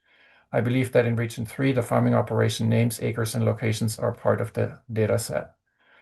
And so I suggest that this is actually an important point that, and Ngudu raised this just now, that we should discuss here. I'd like to discuss here, where are we with respect to the question of what is being reported? We've heard from several speakers that there shouldn't be any reason to not report acreage. In fact, we've heard from some people that there shouldn't be any reason to anonymize anything. In pointing to the Region 3, where everything is essentially out in the open. And Michael and Richard, my understanding is that in Region 3, there is no anonymization at all. Basically, every grower's data, I'm not sure what it goes to the field level, but at least at the farm level, everything is transparent and available on the website.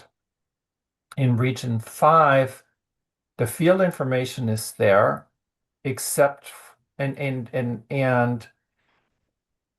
it's not, except the actual location of the field. So the field gets an ID, an anonymized ID, and it has all the information except for the acreage. The acreage doesn't really show up until we see summaries that are crop specific at the township level. There was some suggestion, and this comes back then in 4, to have some categorization of the anonymized field data into acreage groups, one way or another. But I would like to raise this point as a question to the panel and see where you are with your understanding of whether anonymization is needed or not. In Region 5, my recollection is that the anonymization was actually used to make it easier for the coalitions to work with growers and get information. It made the program work better, and it was an incentive for growers to fully report and disclose.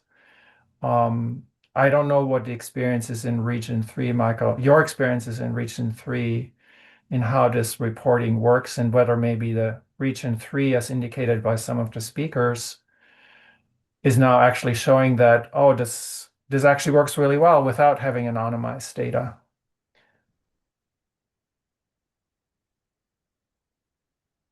Michael. Well, I don't think you can just go to the regional board's website and look up a grower, at least not at that point. My recollection was you have to make a public records request, and then they will provide the data. So it's not like it is available, but there is a little bit of a firewall there. If at least in the past, I don't know if they've updated that.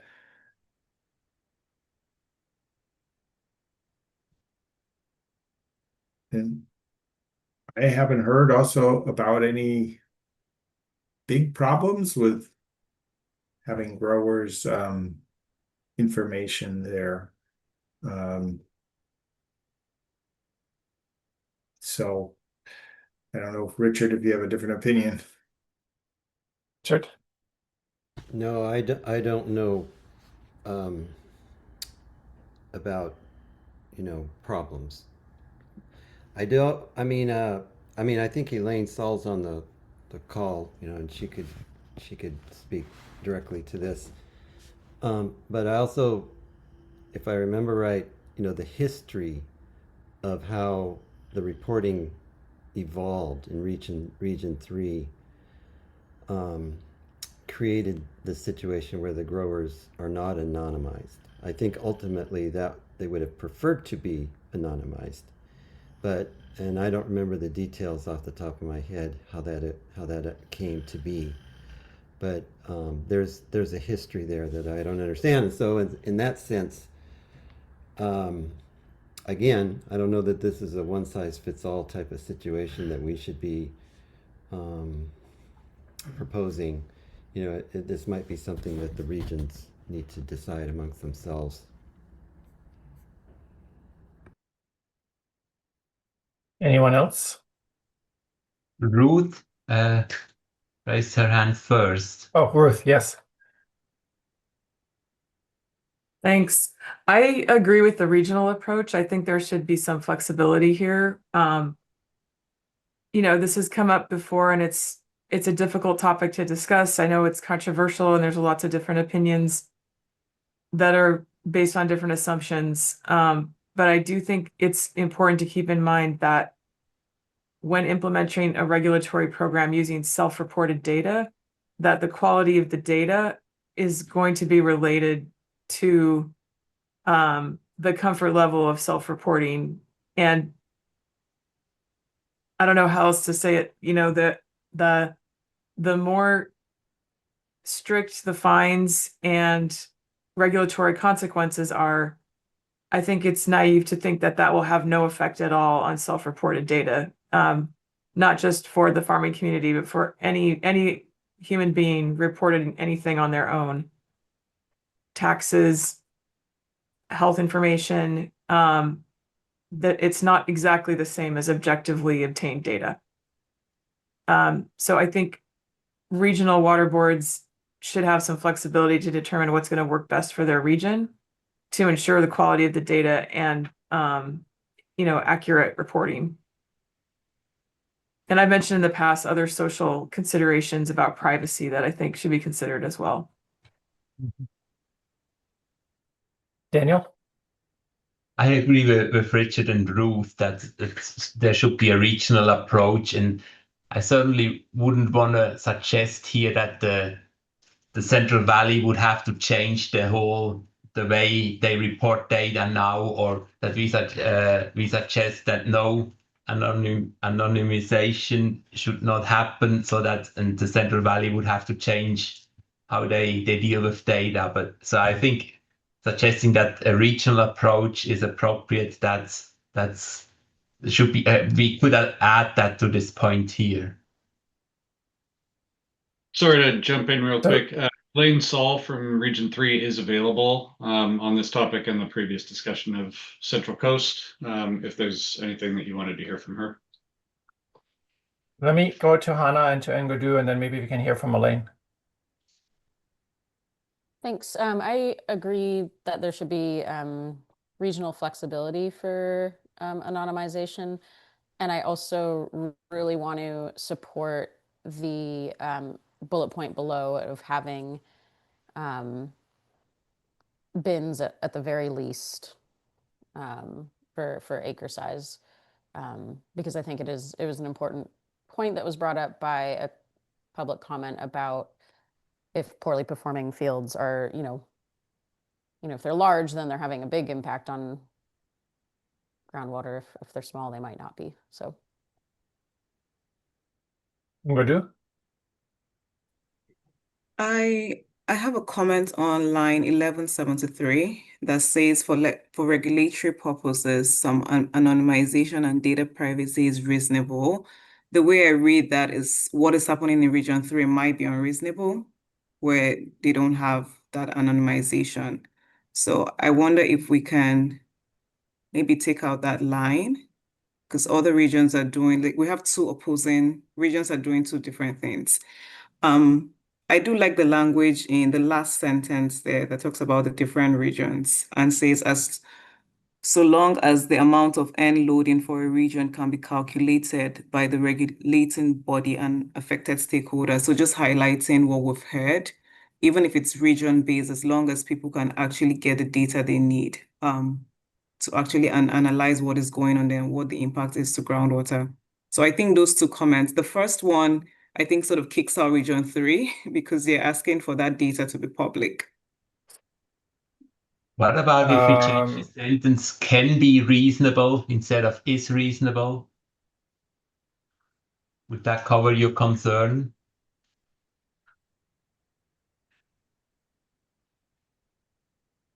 Yeah, I personally I don't really the reasonable part, because it's been difficult for anyone to even analyze that data.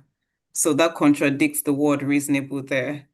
However, the last sentence I think captures what we've heard so far, that people, both the regulating agency and stakeholders, want to analyze what is happening in that region. Mm-hmm. Engudu, I'm not really clear. I understand your concerns with the first sentence. It was not meant to be in the face of what Region 3 is doing. It is only just summarizing what I just heard everybody say, is that it is okay to do some anonymization and give some consideration to data privacy. Maybe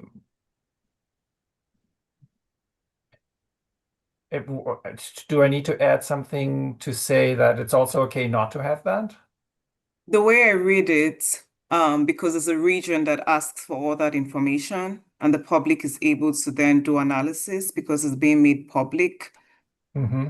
The way it's written is really, this is for Region 5, because they are the ones that have anonymous data. It sort of contradicts Region 3.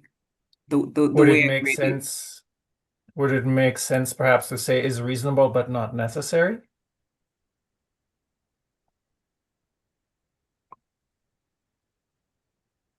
Or could we qualify it like in the last sentence, that is reasonable depending on the determination of the region or something like that, to make it match the rest of the language?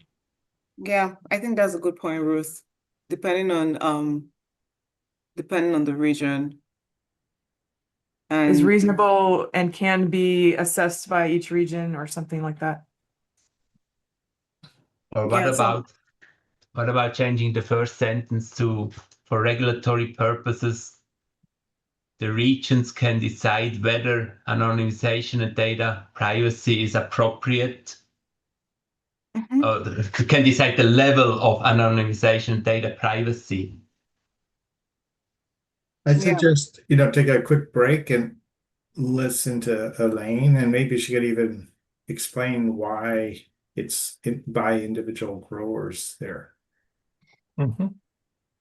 Yeah. Let's hear from Elaine and come back to this. And Guru, is that okay? That works fine. Thanks. Great, thank you. Elaine Saul, Region 3 Irrigated Lands Program Manager.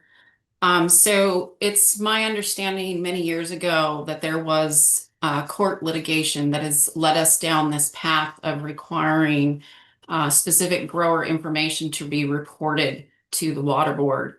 That also led our board to direct staff to require individual grower reported information to be reported. And so that's where we're at today. And, the information that's reported to us individually to the grower's GeoTracker database, to their account, that information is not just released to the public without a Public Record Act request, such as what Michael and Richard were describing. So that information does have to be requested. Specific information has to be requested from the public. And then we go through a process of determining if any of the information requested is considered a trade secret or proprietary.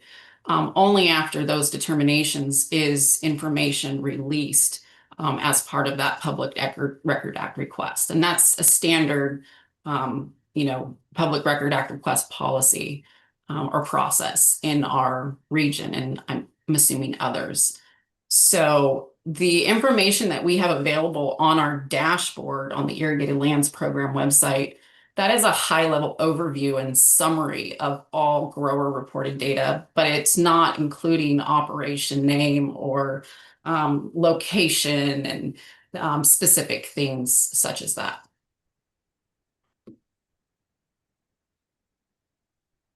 And Elaine, can I ask you, is it so in Region 5 we were given and it's in the materials on the State Water Board website, tables that show anonymized information from individual fields.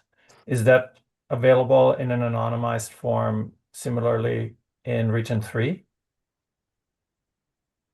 No, we get direct information. Growers report directly on all farm characteristics, including enrollment, acreage, its specific acreage amounts, not acreage buckets. It's a specific number for a particular ranch.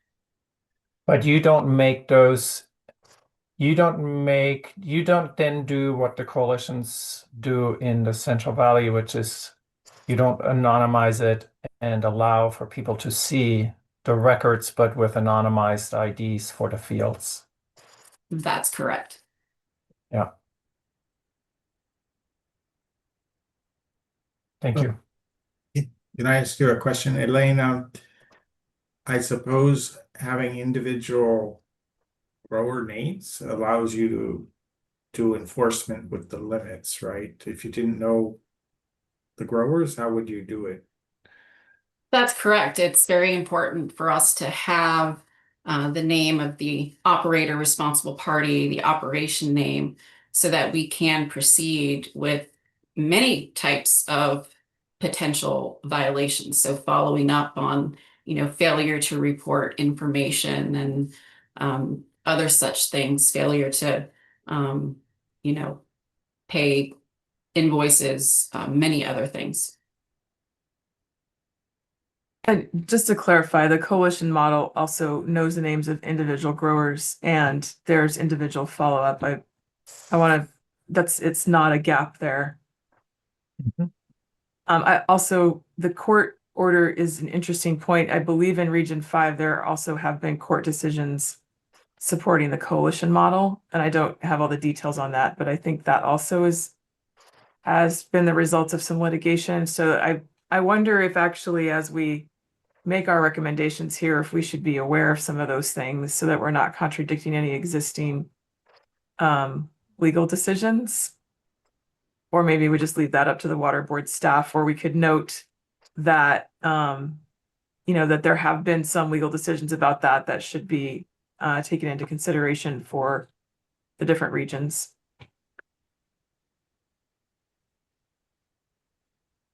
Or Karen, maybe you know a lot more about that than I do.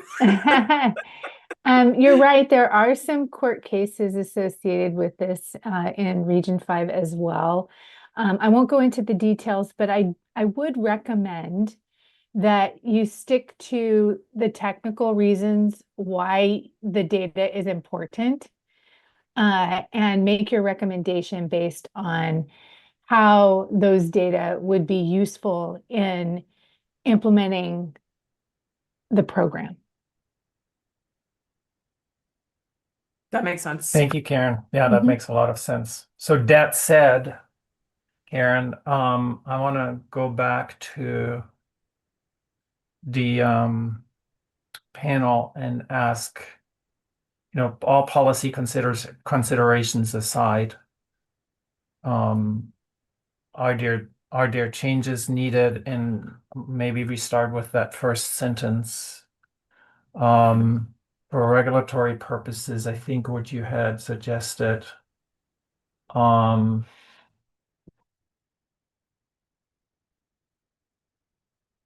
Godou and Daniel, was to do something like this. Does that work? For regulatory purposes, region may select appropriate anonymization and data privacy protocols.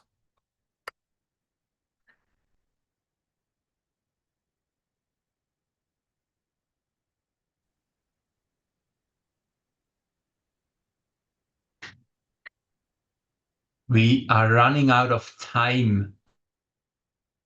That works. Can we merge the last sentence? Sorry, Daniel. No. The last sentence there, so long as they are the region can be calculated. Whatever the regions decide, we should be able to use that data, especially if we're going to have limits. We should be able to use that data if you can match that part, Thomas. So each region can develop their own data privacy and transparency frameworks. And what are you suggesting? What to change? This part to what you have in 1173.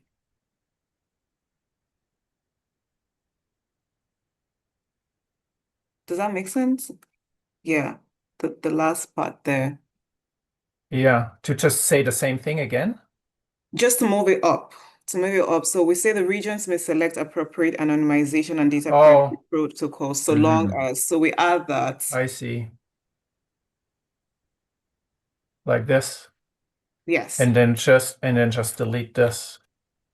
Yeah, from the last line. Okay. So then in terms of go ahead, Ali. Well, I think now it's much better, but I think that was the word of reasonable was a good word, because I think we should support that idea. The data privacy is a reasonable action, I think, for the regions, and they can decide on that. I think, they have different environmental issue, re-identification, risk varies, the maturity of their program are different. Their economic, operational are different. I think it's reasonable for the region to decide which level of privacy they want to act. So I think we need to support that it's reasonable first, and then they need protocol. But even if you want to leave it like this, I think it's okay. It's just an additional support for the region. Yeah. So, very quickly, Mike and Ruth, we're running out of time. I'll be really quick. I had added some language to this section before at the request of another panel member. And I don't remember from the discussion, did that was there any discussion about that before, about the potential unintended consequences regarding privacy, like agricultural theft and some of the other things that had been mentioned, or was that considered not, part of the answer to the question? I don't think I've seen that comment from you, actually. Oh, okay. Yeah, I don't Add it to see the it. next version. I'll add it back in. Yeah, Sorry, add it I don't back think in. it was in the version we received from Sam this time. Okay, thanks. I'll go back and look for that. Thank you.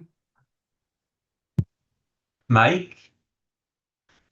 Well, it seems like basically we need to say, some level of privacy is appropriate, but we need to know who the operator is, where they're operating, what the acres are, whether it's at the coalition level or at the regional board level.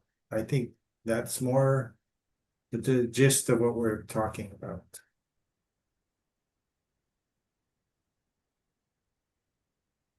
And as far as like the theft thing, of course, you wouldn't have the growers' names on the website and everything.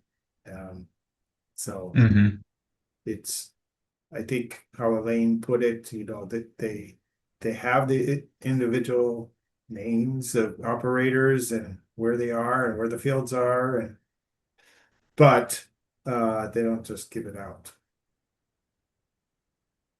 Okay, I think that's also a question. Let's Yeah. make the suggested changes. We need to come back to it next time, because we are out of time. We have to move to public comments.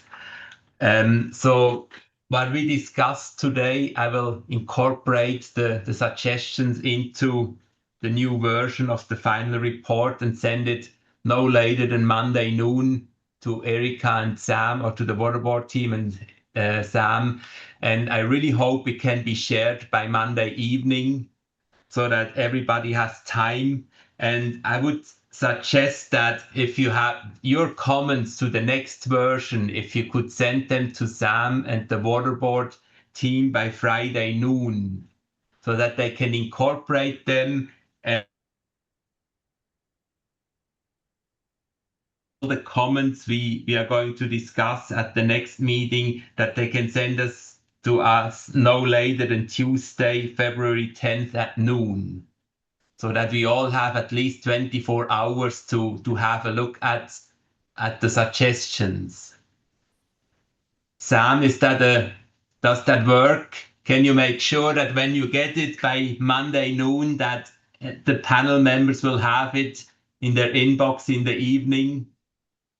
Yes, absolutely. I was actually messaging Erica back and forth about what a good timeline seems like.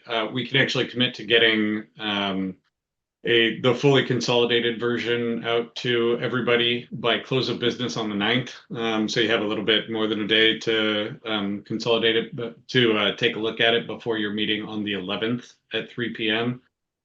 We will, if you could get comments in, as Daniel said, by close of business on Friday, February 6th, that would be great.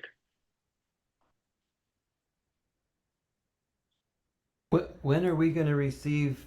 Are we going to get a clean copy of all the comments from today before then?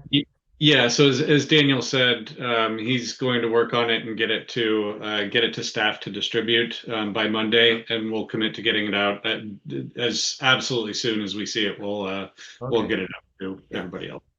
And I assume that will include all the changes that we have made and that are in today's version that we have not even looked at yet. Yes. So minor changes, I will incorporate minor changes. If they are bigger, I will leave them the way they are right now. Some of the suggestions are just wording, add a word or delete a word. I think I'll take the liberty to incorporate those. If these are bigger changes we haven't discussed yet, I will leave them the way they are right now. But I try to get as clean a version as possible for next time. How do you want us to make those changes? If they're just grammatical or something, can we just type it in review mode and markup? So they have to be in comments. My suggestion at this point, if there's grammatical changes, hold off on doing that. We will have to do an edit once the document is complete, and it'll just, I think I would really suggest focusing on content issues as opposed to kind of copy editing type issues. But once the document is getting prepared for public comment, we can address all of those types of things. If it's something that changes the meaning of a particular sentence, by all means, please do send that in. But otherwise, I know I'm kind of the same way. If I see a misspelling or a period in the wrong place, it does kind of freak me out. But it'll just help expedite your review a little bit if you focus on content issues above copy edit type issues. Do you want those in comments, or we can mark it up? So again, I wouldn't even bother sending those comments in on this next draft. But any modifications to the text that you feel a need to make, please do them in red line strikeout. So in track changes. Yeah. So actually I had this discussion with Erica yesterday, whether I should make comments, whether I should use comments to make suggestions for text changes, as I've done and everything except for question 5 and question 9, or whether I should do inline changes as I have done in question 5. And Erica says we can do it either way works, but it might be easiest if we all do it one way or another way. So my proposal would be, if we have suggestions for changes in the text, we make them in the text. I don't know. Or was it easier today to just look at the comments with the suggested changes to the text? So if I can, when it comes to process things, we'll summarize the process for you and include that in the note when the document goes out. And if everybody can just take a look at that note, we'll summarize some basic instructions and go from there. All right. With that, Daniel, anything else before we move to public comment? No, I'm good. Thanks. Wonderful. Thank you. So be on the lookout for an email with that fresh document, likely on Monday of next week. We look forward to receiving your input. All right. So at this point, we are going to move to public comment. I think everybody's broadly familiar with the process at this point, but just as a quick reminder, in general, we have asked members of the public to take a look at the notices posted to the Ag Expert Panel website. In there, we ask if you are interested in providing comment to contact staff in advance of the meeting to get added to the queue. We will make every effort to provide room for additional comment if possible, but we're doing our best to get you out of here as close to on time as we can. Please make sure to limit your comments to no more than 3 minutes. And if you'd like to enter the queue and didn't previously submit a request, you can do that using the hand raise feature. I have so far received comment requests from 7 individuals, starting with 2 commenters from Region 7, Ryan Culhane and Emma McCorkle. And Ryan and Emma are pooling their time together and have a few quick slides that they wanted to provide you. So we'll go to Ryan first, and I have your slides queued up here, Ryan. Oh, thank you, Sam. Yeah. And I'm going to try to power through for both of us if I can for speed here. Okay. Good evening, members of the expert panel. My name is Ryan Culhane. I'm an environmental scientist at the Colorado River Basin Regional Water Board. Today, I'm going to be presenting some quick information on our region, as well as attempting to clear up confusion on our groundwater status. This presentation is being made following a clarification requested by Dr. Montezar. Colorado River Basin Regional Quality Control Board is Region 7. We cover from the southern San Bernardino County on the north to the Mexico border on the south, the western border well into San Diego County, and then east to Arizona. Our main water bodies are shown in the map on the right, the 2 most important being the Salton Sea and the Colorado River. Next slide, please. This map shows the agricultural areas of the region in green. This discussion on groundwater is focused mostly on Imperial Valley, which covers about 450,000 acres of agricultural land at the south end of the Salton Sea, but our region has over 150,000 acres covered by 3 other coalitions with very different challenges. Coachella Valley is at the north end of the Salton Sea, Palo Verde and Bard on the margins of the Colorado River, the green areas here on the right. The Imperial Valley area uses Colorado River water for domestic drinking water and agricultural supply. Bard, Coachella, and Palo Verde communities use groundwater as their main public drinking water supply source. The Bard, Coachella, and Palo Verde coalitions are monitoring groundwater according to their new order. Next slide, please. The statewide precedential requirements for the Irrigated Lands Regulatory Program require that all agricultural operations monitor groundwater. Imperial Valley groundwater has the following existing beneficial uses: municipal, domestic supply, and industrial service supply. Much of the existing Imperial Valley groundwater data is extremely outdated and potentially unreliable. There was an earlier groundwater study for the Imperial Valley performed by GEI consultants in 2012, but even that was utilizing mostly old data. The coalition order went into effect in 2021. The coalition indicated they were having difficulties developing a groundwater monitoring plan when it went into effect in early 2023. The coalition submitted a groundwater monitoring plan that was considered inadequate by regional board, and staff gave recommendations. The coalition requested to work with the Imperial Valley Concentrated Animal Feeding Operation Group. Regional board staff encouraged the partnership to aid complying with the groundwater monitoring requirements as they have overlapping areas. The regional board received a request from the coalition for exemption of groundwater monitoring in November 2024. The request was reviewed internally and with state board staff. Both groups together found the request not in compliance with the order, and the region denied the request. The justification included precedential requirements as well as the lack of current data. The coalition was directed to follow order requirements for groundwater quality monitoring and resubmit a monitoring plan for approval. Next slide, please. Protecting Imperial Valley groundwater aligns with Governor Newsom's long-term water supply strategy to use brackish water to boost California's water supply during drier conditions, published in 2022. As the Colorado River faces growing challenges, the quality of this groundwater in Imperial could have increased importance for the Imperial Valley community. Because the area is reliant upon an out-of-state water source, we cannot remove the municipal designation as it is a potential water source in a drier future. Designated beneficial uses are not just for existing use, but also potential future uses. As required by law, Region 7 must protect groundwater beneficial uses, which involve monitoring salts and nitrates to determine water quality. The regional board is implementing requirements asked of all agricultural dischargers statewide.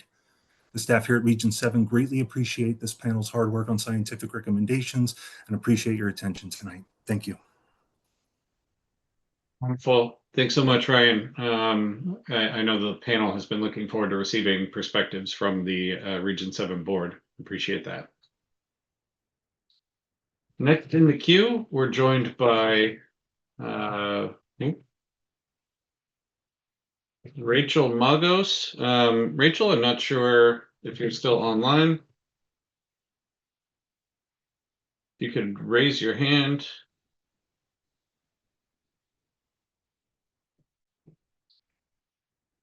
Right, it appears that Rachel may have dropped off. Next we have Elaine Saul, who you heard from earlier. Elaine. Great, thank you. Thank you for the opportunity to provide some additional comments here. Mainly my comment this evening is in regards to question 8, which is related to the small diversified farms question that you're providing recommendations on. And I would just urge you, as you do provide and consider your recommendations to question 8, that it's also important to allow regional flexibility for regions to define small diversified farms for each region. That way we can tailor specific requirements for regional conditions, specific cropping systems within each region, and priorities related to protecting groundwater and surface water quality. Currently in Region 3, we have grower-reported enrollment information and nitrogen data that indicates nitrogen loading is occurring across all farm sizes. Notably, many farms that may be classified as small are not yet meeting the 500 or the 400 pounds of nitrogen per acre per year discharge targets that are already identified in our Region 3 agriculture order. Our average farm size in Region 3 is 105 acres. And to provide some additional context, approximately 60% of farms in our region are less than 80 acres, and 15% of those farms do not meet the 500 to 400 nitrogen discharge targets. Some additional information. We have 25% of our enrolled farms that are less than 80 acres and have multiple crop rotations, so crop diversity. Out of those, 25% of those farms also are not meeting the 500 or the 400 nitrogen discharge targets. So again, just there's nitrogen discharge that is occurring also within our small farms and small diversified farms. So we would urge and ask for some regional flexibility when it comes to the definition of what a small farm or a small diversified farm is. And just to quickly kind of circle back on a few things that were mentioned this evening, I just want to state that the soil nitrogen conversation, we do collect or require growers to report their soil nitrogen measurement in the INP summary report annually, one time per year. And again, the Water Board, we use this information as an important indicator that a grower is taking soil nitrogen measurements into account in their nitrogen management decisions. That soil nitrogen measurement, however, is not included as part of the ranch's A-R calculation to determine if they're meeting a target, such as the 500 or the 400. And that is the conclusion of my comments. Thank you for your time. Great. Thanks so much, Elaine. Next, we're joined by the next request we had on our list was from Jody Switzer. Jody may have left. We'll circle back for Rachel Magos and Jody Switzer at the end of the session. Next, we have Tess Dunham. Tess. Good evening. I almost said good morning. Boy, that would be incorrect. Thank you all. Just a couple of short comments directed on kind of the last conversation that you were all having with respect to the anonymous reporting. I just want to provide a little bit of context with respect to the Central Valley's anonymous reporting that is in the East San Joaquin. And I don't expect this to influence your decisions and your recommendations, but I just think a little historical context might be important. That the agreement for having anonymized reporting within the Central Valley came after a year of deliberations with some environmental justice groups and the agricultural interest. And over a year's time, we basically agreed to a number of different changes within the East San Joaquin order, groundwater protection formula, values, and targets being a significant component of that. And in exchange, it was agreed that township reporting with anonymous reporting on a field level was appropriate. So that gives you some historical context that didn't just come out of anything. It came out of a year's worth of conversations. Again, and not all environmental justice organizations agreed to it, but there were 3 involved in that conversation, and we basically reached this agreement. We all gave something, as you do in a negotiated discussion. So that was part of the anonymous reporting component that came into the East San Joaquin. And with that, it was also decided that crop acreage would not be included because in some townships, crop acreage inclusion will remove the anonymous reporting, especially as you go into the southern San Joaquin Valley. And so I do have some concerns with the recommendation as you are discussing it to include the crop acreage reporting, even in the Central Valley, where we do report on a field level. It has an anonymous identifier, but we don't include the crop acreage because it can undo that anonymous reporting as it exists.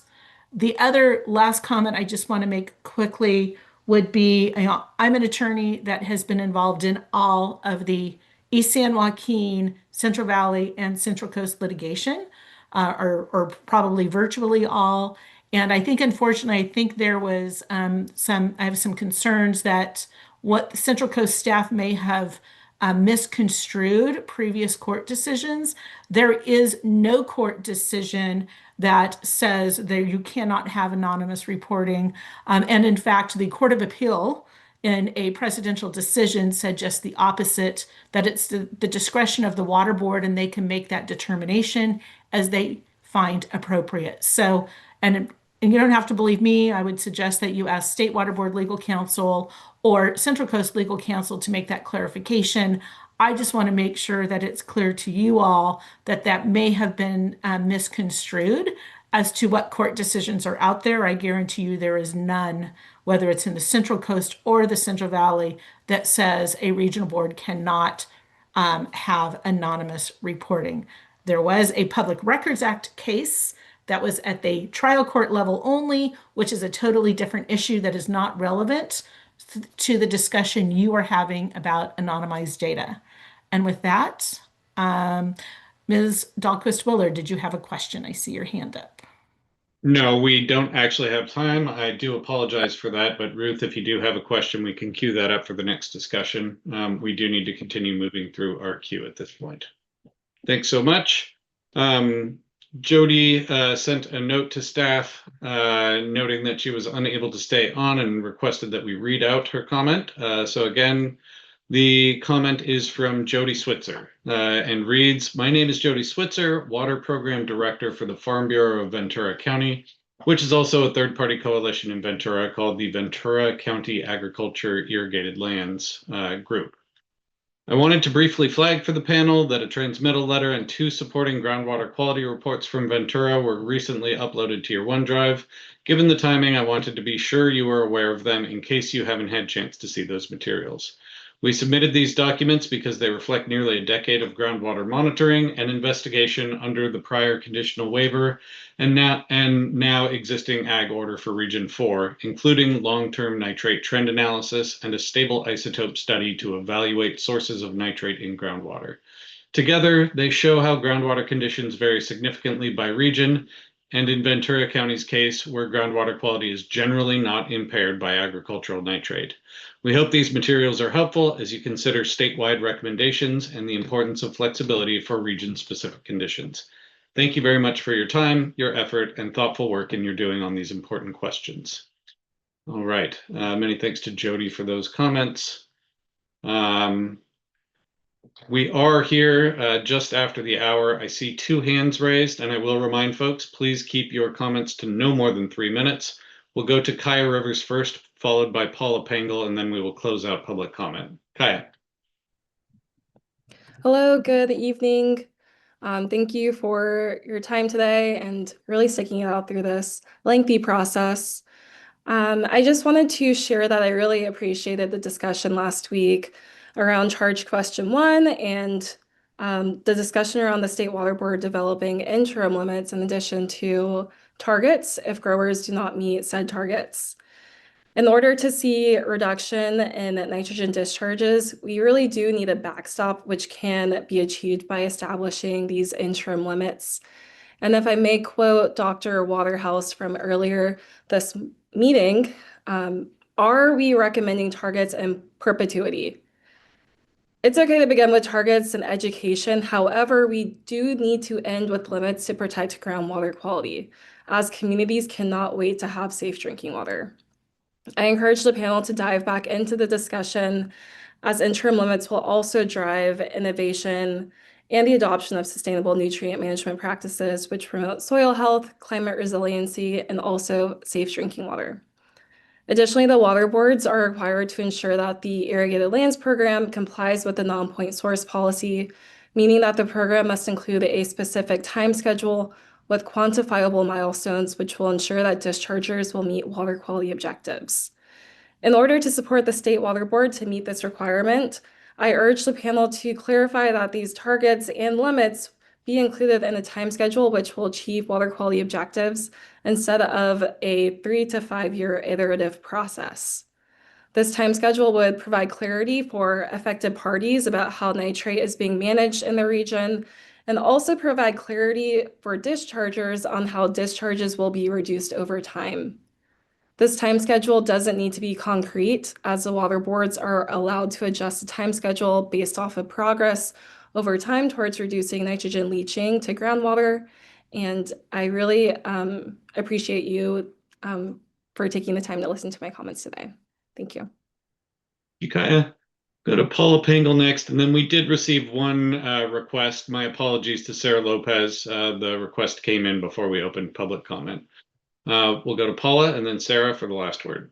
Paula. I hope you can hear me. Yes. Oh, great. Okay. So Paula Pangle, Imperial County Farm Bureau and the IVILC Coalition.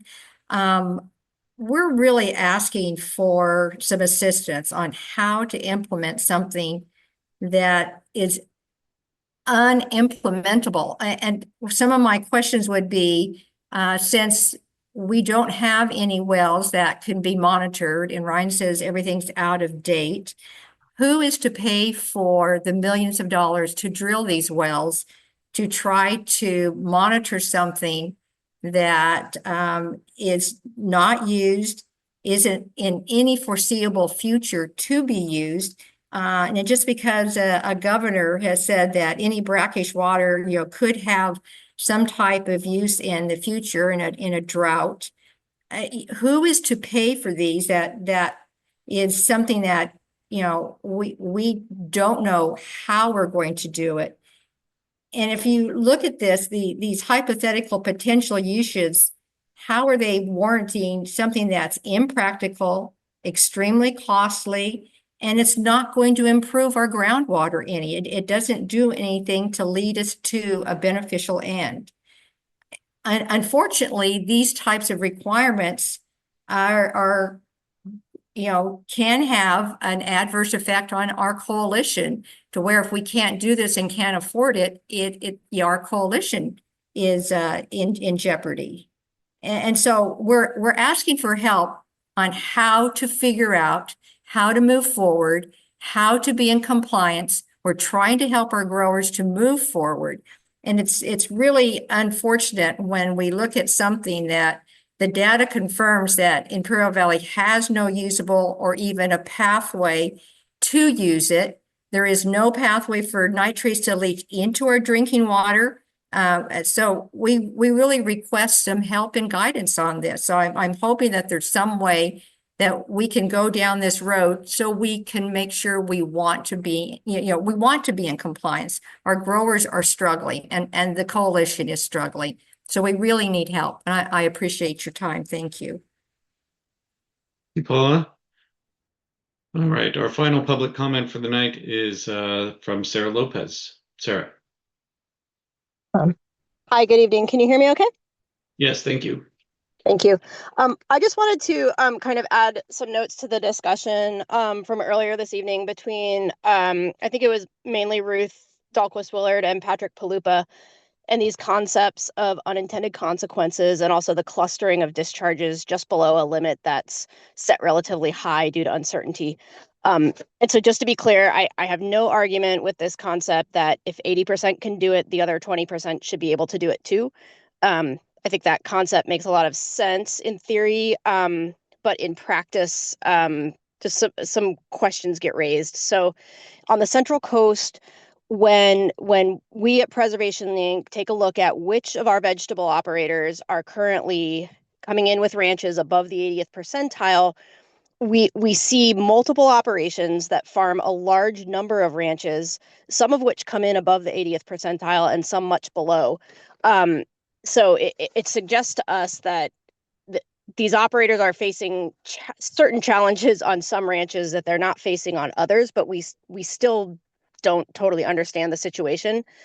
And so with them, when we think about maybe, trying to impose some soft consequences to push our membership towards improvement, I want to know what challenges exist on those ranches that are coming in above the 80th percentile. And I also want to know, are those growers doing 4 things that your collective research, the expert panel's collective research suggests are important?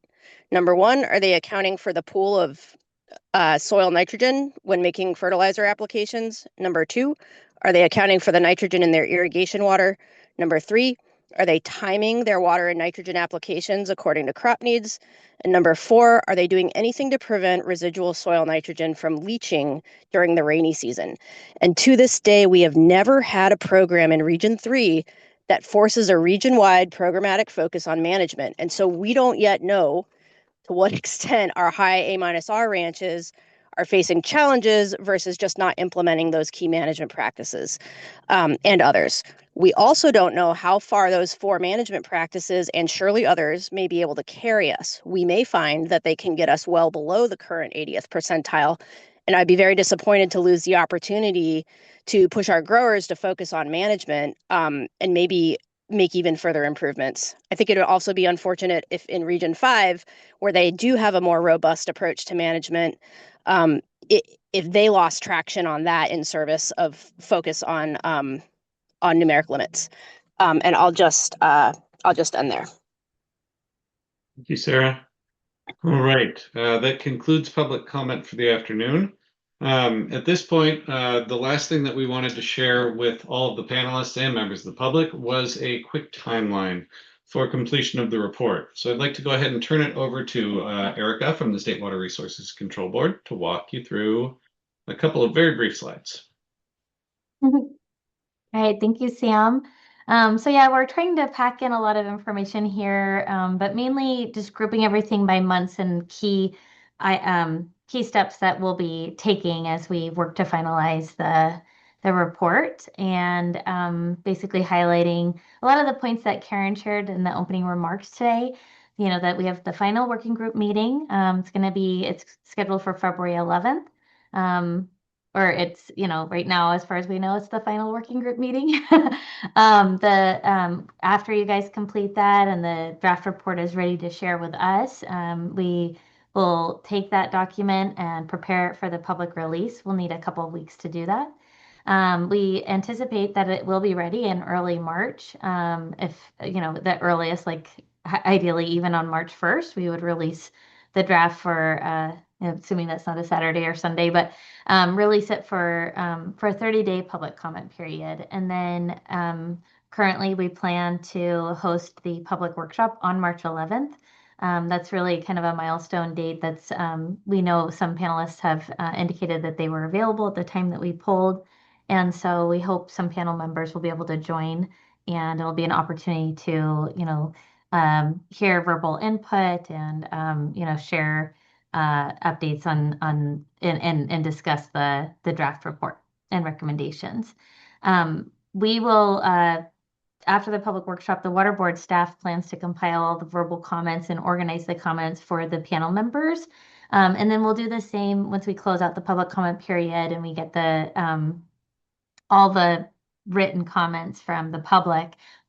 All of that information will be compiled, shared with the panel members in April, and then we would anticipate that potentially the panel will want to have a working group meeting to discuss those comments and decide if any revisions to the document may be appropriate. So it's something that you guys can let us know if we should work towards scheduling that. We anticipate that, you know, by late April, but likely early May, the panel would be prepared to finalize the draft report. And then we would schedule that final plenary meeting where you all would present the final report to the public and, you know, and agree that it, you know, that it is the final report. And then we'll plan to post that on our website, and we will be using it to help improve our program in the future. And then in June, we have 2 board dates that are available for Chair Geisler to present the panel's recommendations to the State Water Board at a board meeting. And so that will take us all the way through the end of the process. And the next slide kind of just highlights some key dates. So February 11th being, you know, what we anticipate is the final panel working group meeting on, or I guess March 1st must be a Sunday. So on around March 2nd, we would release the report for a 30-day public comment period. March 11th, public workshop. On around April 1st, after 30 days, the comment period would end. We would need a couple weeks to get those comments all compiled and organized, and then we would send that to the panel for their consideration. And then we anticipate they need a couple weeks as well, if not longer, to consider what revisions would be necessary. And then there's just a little bit of wiggle room in there if for some reason you guys do need another meeting, another working group meeting in February, but we would need to schedule that as soon as possible. And we would ideally have it no later than a week after February 11th. So part of the reason we would like to finish this by the end of by June is and have the panel chair or Chair Geisler present to the board is because our contract with Sac State ends at the end of June. So we do have actually kind of a legitimate timeline that we're working with, but of course we want to work with you all to the best of our ability, as we know you need to be comfortable with the final report, and you may need you'll need the time that you need to do that. So we're here to support and assist, but feel free to ask any questions or, and with that, I'll just close out and hand it back to Sam. Great. Thanks, Erica. I'll leave this slide up just for some closing thoughts here so you can all internalize it. Really appreciate everyone participating today. I just wanted to quickly probably recap the biggest kind of assignment or action item for the day. Note that you will receive the next version of the document on Monday, February 2nd, so next Monday.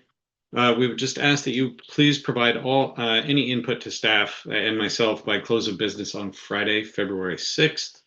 And on Monday, February 9th, we will consolidate all of that and get you a new version as quickly as possible, hopefully by close of business on February 9th.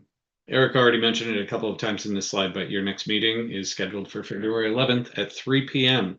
And just one note, you probably received 2 invites for that meeting. The first was the incorrect time of 2 p.m. A correction was sent out. It is 3 p.m. on February 11th.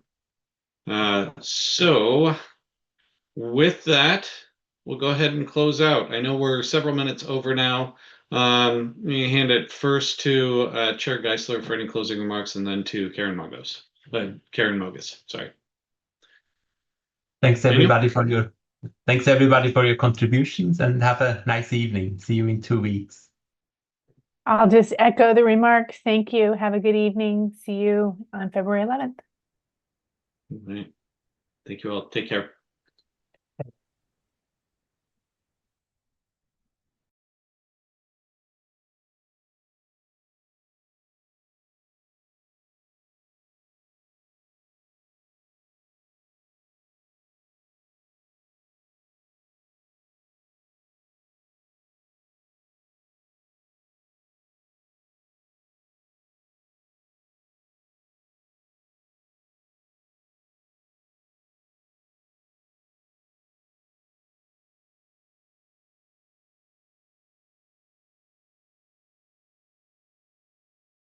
Recording stopped.